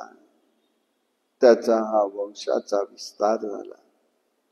सर्व राजांनी प्रजेचं पालन पोषण, संतोष इत्यादी गोष्टी केलेल्या आहेत. ब्रह्मादिकापेक्षा श्रेष्ठ असा षडगुण ऐश्वर्य संपन्न महापुरुष म्हणजे परमेश्वराच्या ठिकाणी स्वधर्माच्या योगाने त्यांनी सगळं अर्पण केलं. त्यामुळे देहाधिक विषयाचा अहंभाव नाहीसा झाला. अंतःकरणात ब्रह्मानुभूती येऊ लागते. अशा रीतीने ही सगळी चरित्र त्यांनी सांगितली. आणि म्हणून लक्षात ठेवायचं आहे, एका जनार्दनी देह प्रारब्धाचा त्याचा नाश होत असे. म्हणून साधनेमध्ये राहावं, चिंतनात राहावं. कधीही एक खूणगाठ एकदा कळली ना, कधीही आपल्या मनासारखं घडत नसतंच, हे लक्षात ठेवायचं. कोणी किती जवळचं असो, लांबचं असो, चांगलं असो, वाईट असो, मनासारखी एकही गोष्ट घडत नसते. मग आहे ह्याच्यामध्ये आम्ही काय बघायचंय? भोग प्रारब्धाचा एका जनार्दन, हे त्या ठिकाणी समजू शकतं. अशा प्रकाराने पुष्कळ त्यांचा वंश विस्तार झाला. त्यामुळे देवजित, देवद्युम्न ही 2 मुलं होती. देवद्युम्नला परमेष्ठी, प्रतिह, अज, भूया, भूमा, उद्गत हे सगळे झाले त्या उद्गतामध्ये प्रतुषेण आणि वक्ता आणि गया नावाचा ईश्वराचा अंश झालेला आहे. सर्व कर्म भगवंताला अर्पण करायची बुद्धी आहे. गयेला चित्ररथ मरीची बिंदुमा मान मधु वीरभद्र मधु प्रमधु यौवन विरेज आणि सताजित असे अनेक राजे त्या ठिकाणी झाले आणि त्यांनी ते सगळं स्वरूप अनुभवलेलं आहे. प्रियव्रताच्या चाकामुळे या पृथ्वीवरती समुद्र आणि द्वीप तयार झाले. राजा परीक्षित म्हणतो ते आपण सांगितले, पण विस्ताराने सांगा. भगवंताचं हे विराट रूप आहे म्हणून त्याला पाहायचंय. वास्तविक असं आहे, आता मृत्यू जवळ यायचा आहे तरी सुद्धा मग हे का की विचारतो तो भूगोल खगोल का विचारलं, तर भगवंताच्या विराट स्वरूपाचं दर्शन व्हावं हाच उद्देश आहे. त्यात तो परमात्मा स्वरूप कसं आहे हे तो त्या ठिकाणी बघतोय म्हणून त्याला त्याची जाणीव आहे, आठवण आहे. शुकाचार्य महाराज म्हणतात, राजा भगवंताचा मायेच्या गुणाचा विस्तार सांगणं कठीण आहे, समजणंही कठीण आहे. म्हणून पृथ्वी ओलादली महत्वाची स्थान स्वरूप प्रमाण मी तुला सांगणार आहे. एक कमल पुष्पाप्रमाणे घे गाभा, पुष्पाच्या गाभ्याप्रमाणे घेर आहे. 1,00,000 योजने विस्तार आहे. त्याचा आकार कमळाच्या पानासारखा असून त्यात 9 खंड आहे. त्या ठिकाणी सीमेवर प्रत्येक खंडामध्ये सीमा आहेत आणि 8 सीमा पर्वत आहेत. त्याचा प्रत्येकाचा विस्तार 1,000 योजन आहे. हे सर्व सच्चिदानंदाचं स्वरूप आहे. त्याचं ज्ञान होणं अत्यंत कठीण आहे. सर्व काळात ईश्वर आहे. कालमर्यादा आहे, वस्तू मर्यादा आहे. त्याचं हे स्थूल रूप आहे, ही मायाशक्ती आहे, यातच ही विश्वरचना आहे. जरी देवांचं आयुष्य मिळालं मनुष्याला किंवा कोणालाही, तरी त्याचा विस्तार कोणालाही सांगता येणार नाही. इतकं विलक्षण मोठं स्वरूप आहे. मनाने जाणायचा असतो, वाचेने वर्णन करायची शक्ती मनुष्याजवळ नाही. तेव्हा राजा, आता मी तुला सांगणार आहे ते सगळं तू समजून घे. म्हणून पहिल्यांदा त्यांनी जम्बूद्वीपाचं वर्णन केलं. जम्बूद्वीप म्हणजे आपला भाग, भारतवर्षाचा भाग सगळा. इलावृत्त खंड मुख्य आहे. नाभिस्थान ते आहे. मेरू पर्वत तिथे आहे. मेरू पर्वत म्हणजे कुठे येतो? केदारनाथाच्या मागच्या बाजूला जी पर्वत रांग आहे सगळं, त्याला मेरू पीक असं म्हणतात. तिथे येतो. आणि मुख्य मेरू पर्वतावरती एक सतत ज्योत तेवत असते. योगायोगाने हे बघायलाही मिळालं, आमच्या एका फोटोतही आलं. आणि त्याच्यावरच सुवर्ण वृक्ष पण आहे मेरू पर्वत. त्याचं वर्णन योग वासिष्ठात आलेलं आहे. त्याचंही दर्शन करतो. आम्ही जेव्हा बघत होतो तेव्हा मंदाकिनी कुलकर्णी आमच्या बरोबर होत्या. मुलगा आहे आता त्याचा, त्याला ऐकायला बरं वाटेल. आम्ही 5 जण जसे की आम्हाला दिसलं, त्याच्यात त्या होत्या मंदाकिनी. आणि वृक्षही सुवर्णाचा दिसला. काय त्या त्या वेळेला होऊन गेलं माहिती नाही, पण घडतंय मात्र आहे हे सगळं. म्हणून त्याच्या उत्तरेच्या बाजूला नीलश्वेत आहे, शृंगबान पर्वत आहेत, सीमा आहेत, रम्य हिरण्य कुरु. दोन्ही बाजूला खाऱ्या पाण्याचे समुद्र आहेत. आपल्या दोन्ही बाजूला खाऱ्या पाण्याचे समुद्र आहेत. दक्षिणेला निषद आहे. मग आता नावं बदलली आहेत काही काही ठिकाणी, नावं बदलली पण ठिकाणं आहेत. हिमालय पर्वत, हरिवर्ष, किमपुरुष या भारतवर्षाच्या सीमा आहेत. पूर्वेला माल्यवान आणि गंधमादन पर्वत आहे. हा कुठे येतो? जोशी मठ उतरून खाली गेलं आणि बद्रीच्या रस्त्यावर लागलं की दोन बाजूला दोन जे पर्वत आहेत. तो एक आहे माल्यवान आणि गंधमादन, तीच नावं आजही आहेत.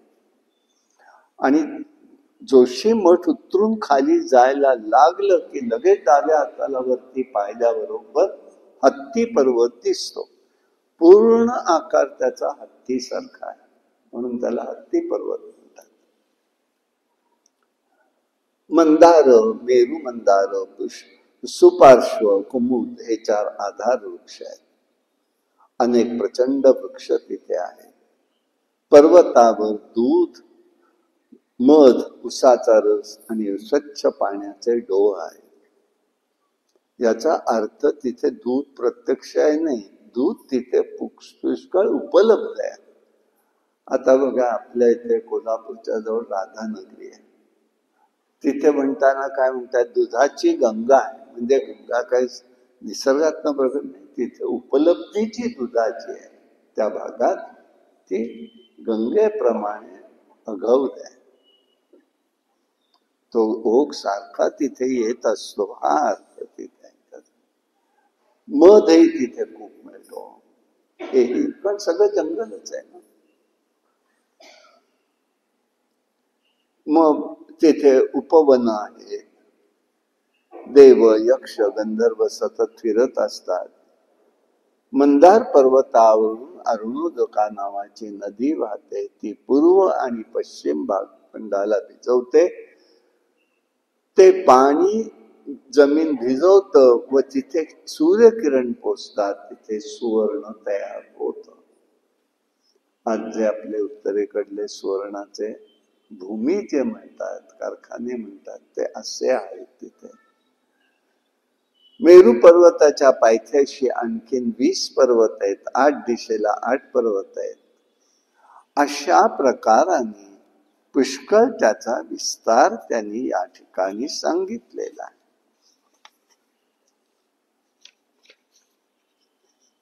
गंगेची उत्पत्ती आणि तिचा प्रवास सांगितला. गंगेची उत्पत्ती सांगताना म्हणतात, वामन मूर्ती विष्णूने, त्यांना त्रिविक्रम म्हणतात, 3 पावलामध्ये ब्रह्मांड व्यापलं. पहिलं पावलामध्ये भूमंडल, दुसऱ्या पावलात त्यांनी स्वर्गादी लोक. ते स्वर्गादी लोकात पाऊल टेबत असताना विष्णूंच्या पायाचं नख हे त्या आवरणाला लागलं आणि तेथून गंगा त्या छिद्रातनं बाहेर वाहू लागली. म्हणून तिला विष्णुपदी असं म्हणतात. गंगा ती अंतरिक्षाच्या शिखरावर आली. नंतर ध्रुवमंडलावरून सप्तर्षींच्या स्थानी, पुढे विष्णूंच्या पुन्हा चरणातून निघून मोठ्या आदराने शंकरांनी जटेमध्ये तिला धारण केलं. मग पुढे स्वर्ग मार्गातून पुढे जाताना चंद्रमंडल, मग मेरू पर्वतावर 4 प्रवाह दिसून येतात. सीता, अलकनंदा, चक्षु, भद्रा हे आहेत. पुढे ते समुद्राला मिळालेले. सीता पर्वत गंधमादन पर्वतावरून भद्राश्व खंडात जातो. तिथून तो पूर्व दिशेने समुद्राला मिळतो. चक्षुष पर्वत माल्यवान पर्वतावरून केतुमाल खंडातून समुद्राला पश्चिमेला मिळतो. भद्र प्रवाह नील पर्वतावरून उत्तर कुरुखंडातून पुढे उत्तर दिशेला जातो. अलकनंदा प्रवाह बद्रीमधला अलकनंदा प्रवाह हा सगळाच्या सगळा भारतातून पुढे हिमालयातून येऊन भारतातून तो पुढे जातो. अशा अनेक नद्या उपनद्या आहेत. यात भारतवर्षात ही भूमी पुण्य करण्यास योग्य अशी कर्मभूमी आहे. सर्व खंडे ही स्वर्ग लोकाची भूमी आहे. ते उरलेलं पुण्य भोगण्याची भूमी म्हणून ही पृथ्वी आहे. पृथ्वीला भोगभूमी म्हणतात. अशा प्रकारचं हे सगळं त्यांनी सांगितलं. देवी भागवतामध्ये मात्र गंगेची उत्पत्ती वेगळी. मग ही खरी का ती खरी? दोन्ही खऱ्या. कल्प बदलल्यानंतर पुन्हा पुन्हा त्याच घटना घडल्यात, पण त्या घटना घडत असताना काही बदल थोडेसे होतात. ज्याप्रमाणे आता अलीकडे म्हणतात इंडोनेशिया लोक की ब्राह्म आमचाच आहे, भारताचा नाहीच. त्याचा अर्थ असा आहे, एक कल्पामध्ये रामायण जे झालं ते आपल्या भागात घडलं, त्याच्यानंतरच्या कुठल्या कल्पामध्ये ते तिथे घडलं असेल, असा अर्थ करून त्याचा समन्वय करायचा असतो. भांडायचा नाही, खरं खोटं करायचं नाही, हा समन्वय आहे. तसं हे देवी भागवतात गीतेची उत्पत्ती, गंगेची उत्पत्ती आहे ती भगवंताच्या विष्णूच्या पायातनच आहे. पण ती राधा आणि कृष्ण तिथे लपलेले असतात, ते द्रवरूप झालेले. हा त्याचा भाग तिथे आलेला आहे. आता तसंच त्याच्यात फरक असा की काल जो आपण पाहिलं, शंकरांनी भद्राला पाठवलं, वीरभद्राला, तर तिथे तसं नाहीये. देवी भागवतात आहे तिथून तो शंकरांना कळल्यावर शंकर स्वतः त्रस्त झाले, आलेले. तो जळता देह उचललेला आहे, आपल्या खांद्यावर घेतला आणि सगळीकडे ते फिरत राहिले. शेवटी यांना शांत कसं करायचं म्हणून विष्णूंनी सुदर्शन चक्रांनी त्या देहाचे 51 तुकडे केले, अवयव प्रत्येक वेगवेगळा केला.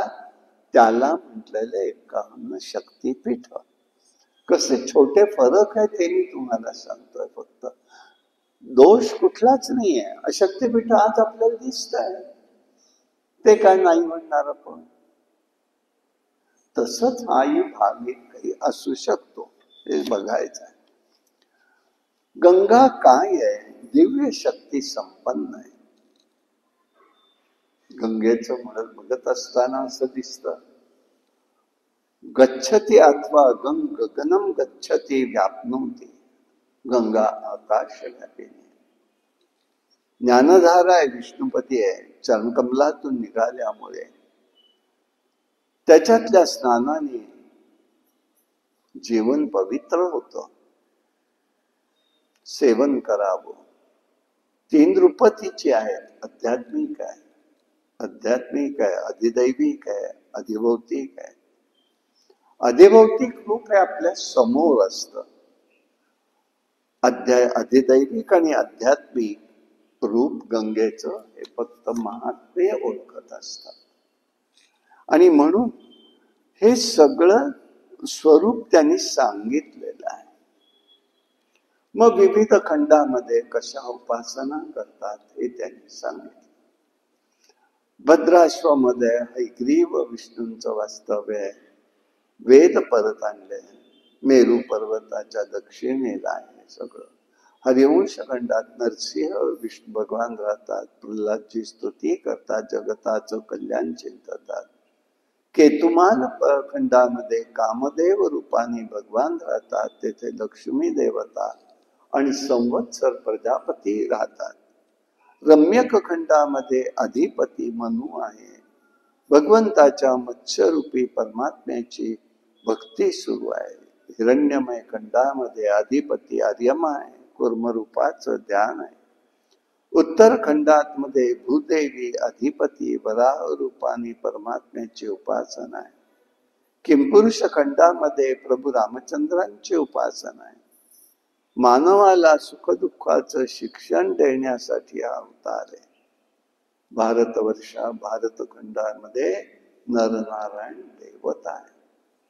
बद्रिकाश्रम हा श्रेष्ठ स्थान आहे. ज्ञान वैराग्य आहे, भुक्ती आहे, मुक्ती आहे. अंतःकरणाने उपासना यासाठी करायचे. कर्मानुसार मनुष्याला देव, मनुष्य, नरक या गती मिळतात. कर्माने मोक्षही मिळू शकतो. ही उपासनेची भूमी आहे. अशा प्रकाराने या सगळ्या उपासना चाललेल्या आहेत. सगर राजाच्या मुलाने अश्वमेध, सगर राजा होता, अश्वमेध यज्ञ केला, पण इंद्राने तो घोडा पळवला आणि तो त्या ठिकाणी लपवून ठेवला कपिलांच्या आश्रमामध्ये. ही जागा सध्या गंगासागर नावाने कलकत्त्यामध्ये आहे. 3 दिवस ती फक्त समुद्राकडून मोकळी होते. 14, 15 आणि 16 जानेवारी. कलकत्ता गव्हर्नमेंट सगळी व्यवस्था तिथे करतं, लाईट पासून त्या 3 दिवसासाठी. पुष्कळ मोठी यात्रा असते ती.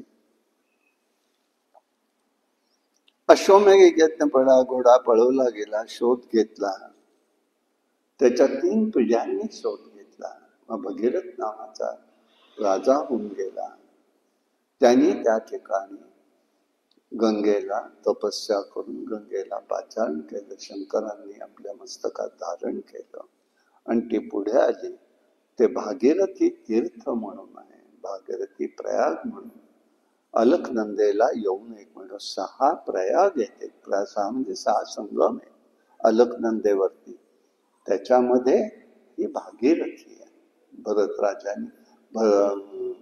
भगीरथ राजांनी केलेले प्रयत्न आहे. अशा प्रकाराने हे स्वरूप आपल्याला त्या ठिकाणी ते सांगतायत सगळं.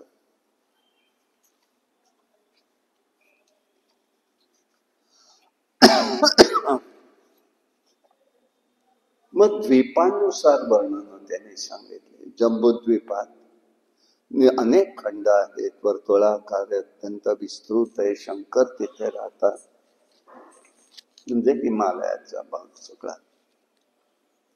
संकर्षणांची उपासना आहे. हिमालय पर्वत आहे, अनेक नद्या गंगा यमुना तिथून वाहत असतात. लक्ष द्वीप आहे. सप्तजिव्हा नावाचा अग्नी राहतो.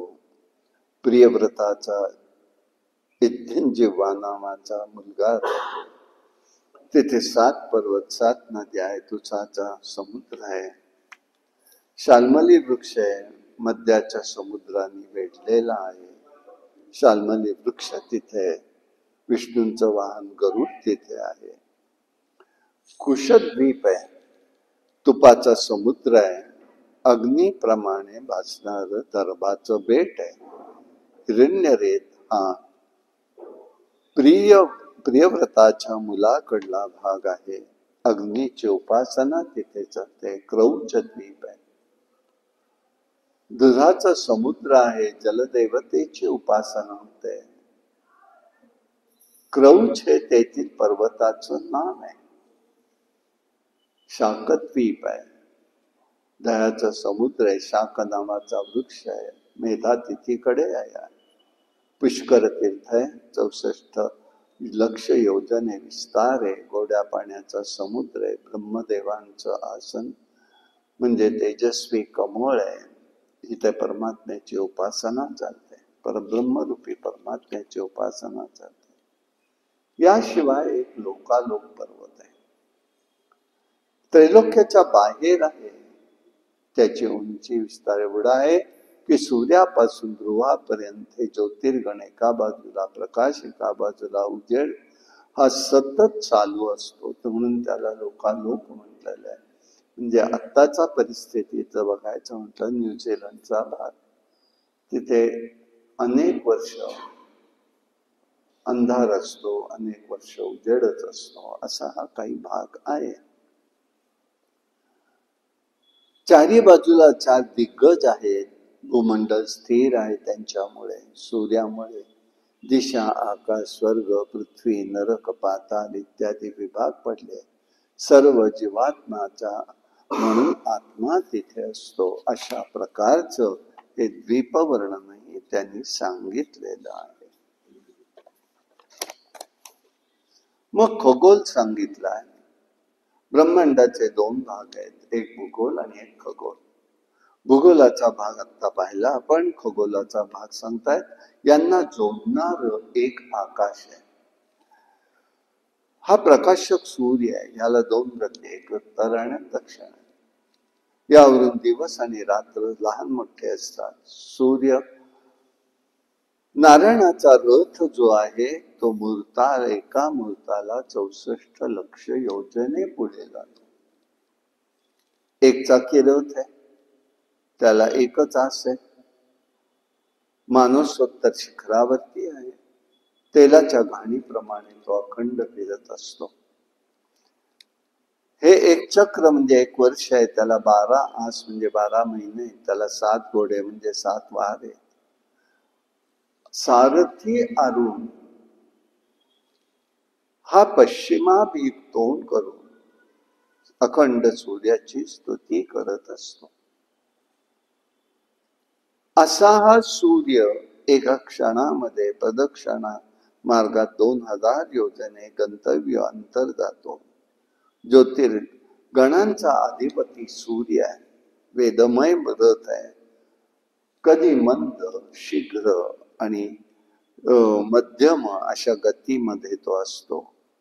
वेगळ्या राशीत फिरतो. सर्व जीव मात्रांचं कालचक्र आश्रय त्रिकाल मंत्रपूर्वक त्याचं स्मरण करावं. थोडक्यात मंत्र त्याचं स्मरण ठेवायचं आहे. आणि तो ग्रहांच्या कडून जाताना ग्रहाची जशी गती आहे त्याप्रमाणे त्याची गती तीव्र, मध्यम किंवा शीघ्र होते. अशा म्हणजे शनीच्या ठिकाणी तो मंदच असतो, म्हणून तिथे जास्त काळ तो राहतो. असे मला कळत नाही, ज्योतिष मी आपलं सांगतोय, बोलतात ते. ग्रहांची गती सांगितली. हा सूर्य मेरूला, ध्रुवाला प्रदक्षिणा करतो. कुंभाराच्या चाकाप्रमाणे भ्रमण सुरू आहे. 12 काल स्वरूपी विभाग, 6 ऋतूत 6 उपभोग घेतो. 12 मासाचं 12 मास आहे. 1 मास हा शुक्ल पक्ष, कृष्ण पक्षी असतो. सगळी त्यांनी त्या ठिकाणी कालगणना सांगितलेली आहे. संवत्सराचा 6वा भाग म्हणजे ऋतू असतात. सूर्य ज्या मार्गाने जातो त्या काळाला अयन म्हणतात. दक्षिणायन, उत्तरायण दोन्ही मिळून संवत्सर असतं. आकाशामध्ये सूर्यकिरणाच्या ठिकाणी 1 लक्ष योजनेवरती चंद्र आहे. चंद्र हा 12 राशीत फिरत असतो. शुक्ल पक्षात चंद्र कलेने वाढतो. कृष्ण पक्षात एका कलेने कमी होतो. एका नक्षत्रात तो 30 मुहूर्त राहत असतो. हा सर्वांचा प्राण आहे. दशेंद्रिय, पंचभूत, मन, 16 कला आहे. चंद्रापासून 3 लक्ष योजनावर 28 नक्षत्र आहे. सूर्याच्या ठिकाणी भ्रमण सुरू आहे.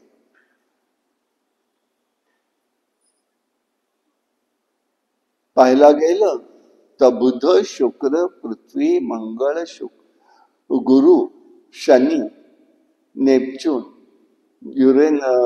युरेनस आणि प्लुटो अशा प्रकारचे ग्रहांचं मुख्य काही भ्रमण त्यांनी या ठिकाणी सांगितलेलं आहे. अशा प्रकाराने सगळा भूगोलाचा भाग ते या ठिकाणी सांगतायत. आता पाताळाची रचना सांगितली. सिंहिकेचा मुलगा राहू आहे. सूर्याच्या खाली 10,000 योजना आहे. 13,000 योजनावर आहे. राहू जेव्हा सूर्य गतीमध्ये पृथ्वीच्या आणि सूर्याच्या मध्ये राहू येतो त्याच वेळेला चंद्रग्रहण होतं. अमावस्येला सूर्यग्रहण होतं. पौर्णिमेला चंद्रग्रहण होतं.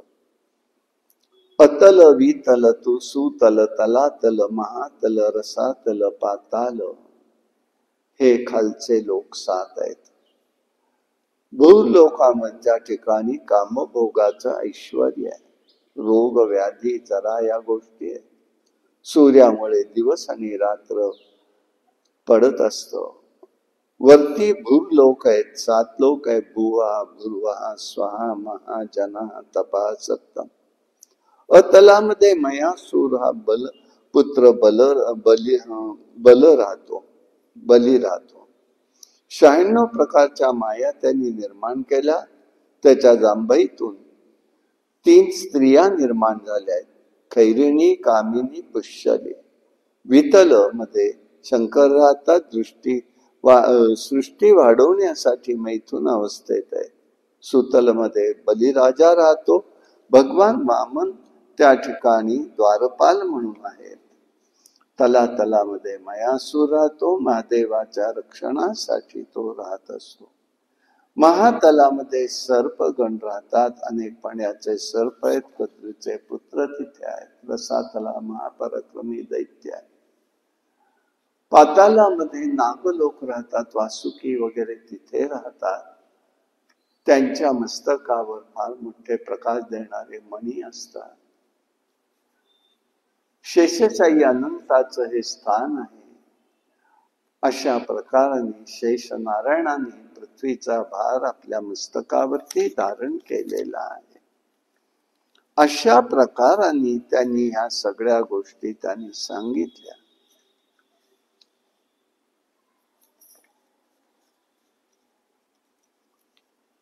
हे सांगत असताना आता त्या ठिकाणी त्यांनी सांगितलं, अनंताचं रूप सांगितलं आहे.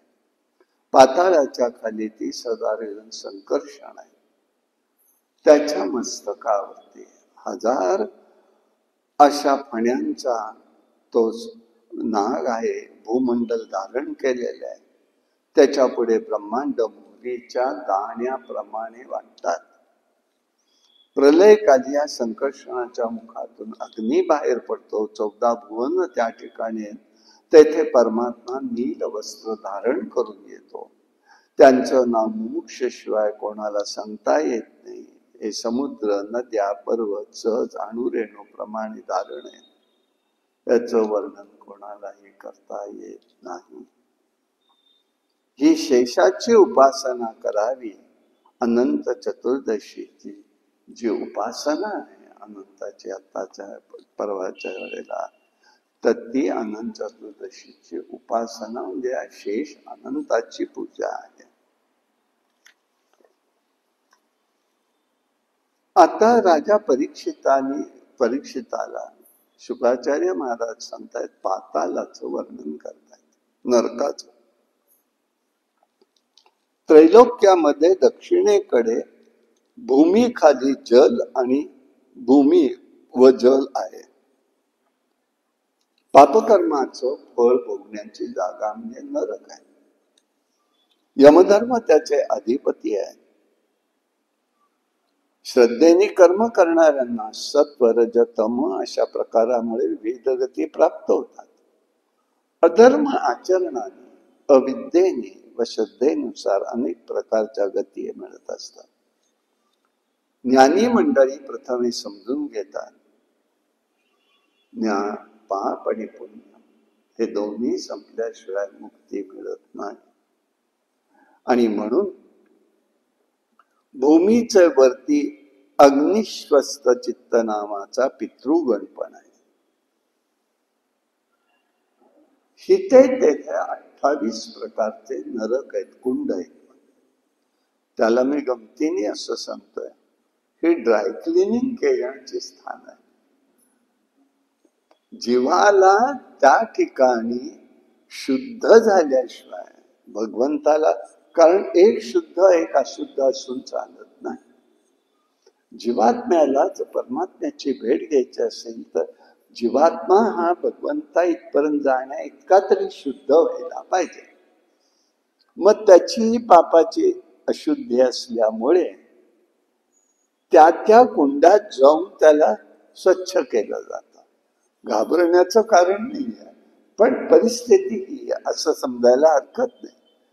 कठीणच आहे तो सगळा पाप. ते गरुड पुराणातला प्रेतकल्प वाचायला लागलं की भीती वाटायला लागते.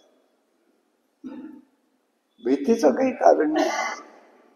हे तिथे असलेल्या शिक्षा, तिथे असलेल्या गोष्टी कशा चालतात याचं केलेलं वर्णन. आपल्याला की तिकडे जायचंच नाही, आपण भागवत ऐकतोय, त्याच्यामुळे त्याची चिंता करायचं कारण नाही. पण माहिती असावं. आता राजा परीक्षिताला काय जावं लागणार आहे? आपण नाही, त्यांनी त्याला सांगितलं. 28 प्रकारचे नरक आहेत. जडदेह आणि ह्या सगळ्या शिक्षा कशा असतात लक्षात. जडदेहाला ज्या येणाऱ्या शिक्षा त्या देहातूनच भोगाव्या लागतात, आणि ज्या शिक्षा जडदेहाला भोगता येत नाही त्या सूक्ष्म देहाला भोगायला लागतात. तो सूक्ष्म देह पाताळात जातो, या नरक कुंडांकडे, आणि मग तिथे तो सगळा भोग भोगत असतो.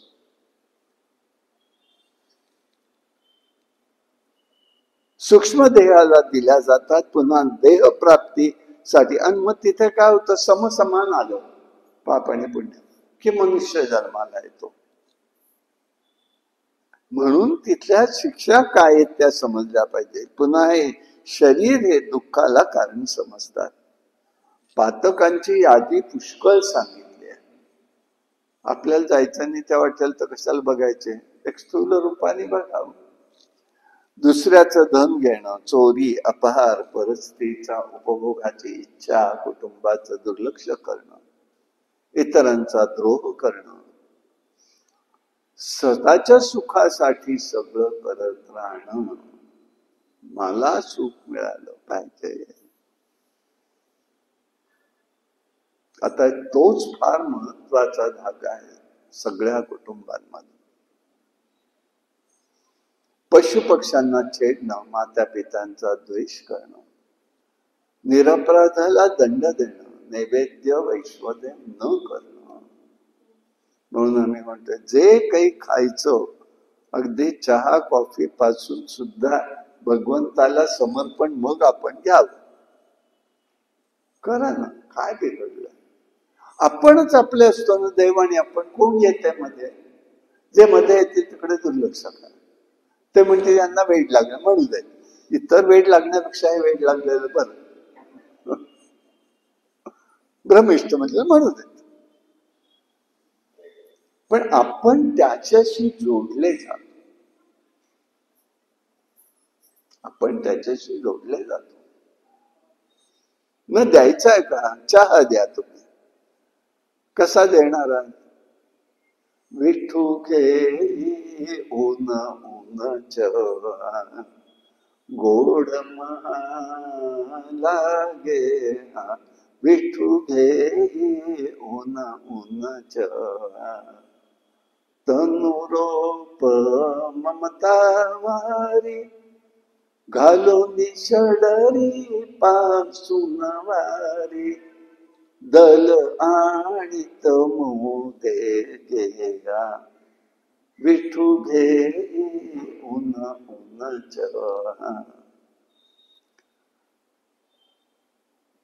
क्रोधाग्नी प्रज्वळ बहुत, काम सरपणा सारी त्यात, शांती पात्र ठेवित दवा, विठू घे ऊन ऊन चहा. प्रेमाचे मी घालून पाणी, मद मच्छर उकळी आणि, टाकीच आसा कर मोहा, विठू घे ऊन ऊन चहा. अहंकार घालून दूध, गाळणी गाळी सद्बोध, आणिला मी प्रभुजीच, विठू घे ऊन ऊन चहा.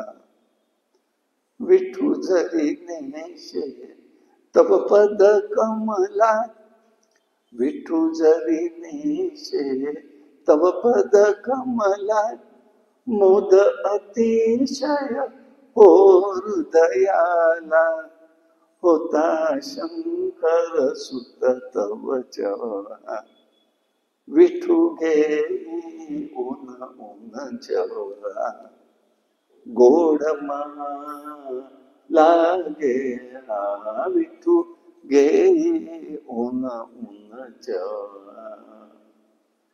असं द्या ना चहा. देता येतो आपल्याला, चहा देता येतो, कॉफी देता येतो, साखर देता येतो. त्याचं स्मरण ठेवायचं. काहीही असो त्याला अर्पण केल्याशिवाय घ्यायचं नाही.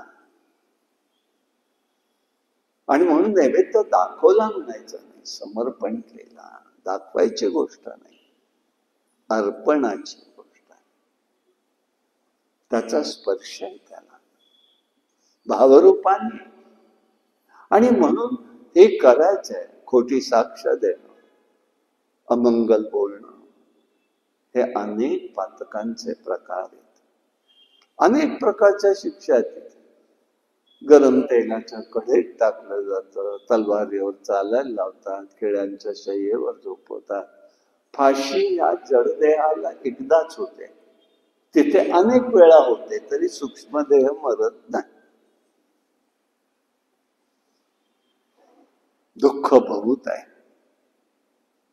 लोखंडाचा रसे घ्यायला लावतात, विस्तारावर चालायला लागतं. अशा प्रकाराने हे सगळं दाखवलं. पुष्कळ विषय मी ते आता तो सांगत नाहीये.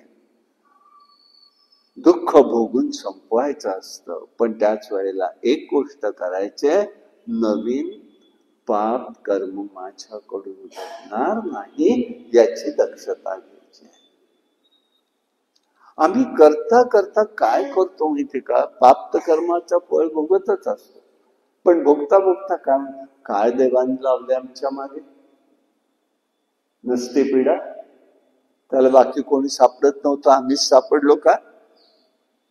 त्या देवाला नव्हता उद्योग म्हणून आम्हाला लावलं का? आम्ही कोणाशी अपशब्द बोललो? भगवंताशी. झालं पाप कर्म, भोगा बरे. हे असं होता कामा नये. छोट्या छोट्या गोष्टी आहेत, पण ह्या वारंवार माणसाकडनं घडत असतात. यासाठी हे सगळं सूक्ष्म रूप समजून घेतलं पाहिजे. हा भाग इथे आपल्याला लक्षात येईल. अशा प्रकाराने हे सगळं त्यांनी भूगोलाचं वर्णन केलेलं आहे. आता काय सांगतायत ते थोडे 10 मिनिटं विश्रांती घेऊ आणि आपण पुढचा विषय बघूया. श्री कृष्ण गोविंद रे मुरारे, हे नाथ नारायण वासुदेव, प्रद्युम्न दामोदर विश्वनाथ, मुकुंद विष्णुर्भगवन् नमस्ते. श्री कृष्ण गोविंद रे मुरारे, हे नाथ नारायण वासुदेव, प्रद्युम्न दामोदर विश्वनाथ, मुकुंद विष्णुर्भगवन् नमस्ते. भगवान गोपाल कृष्ण महाराज की जय.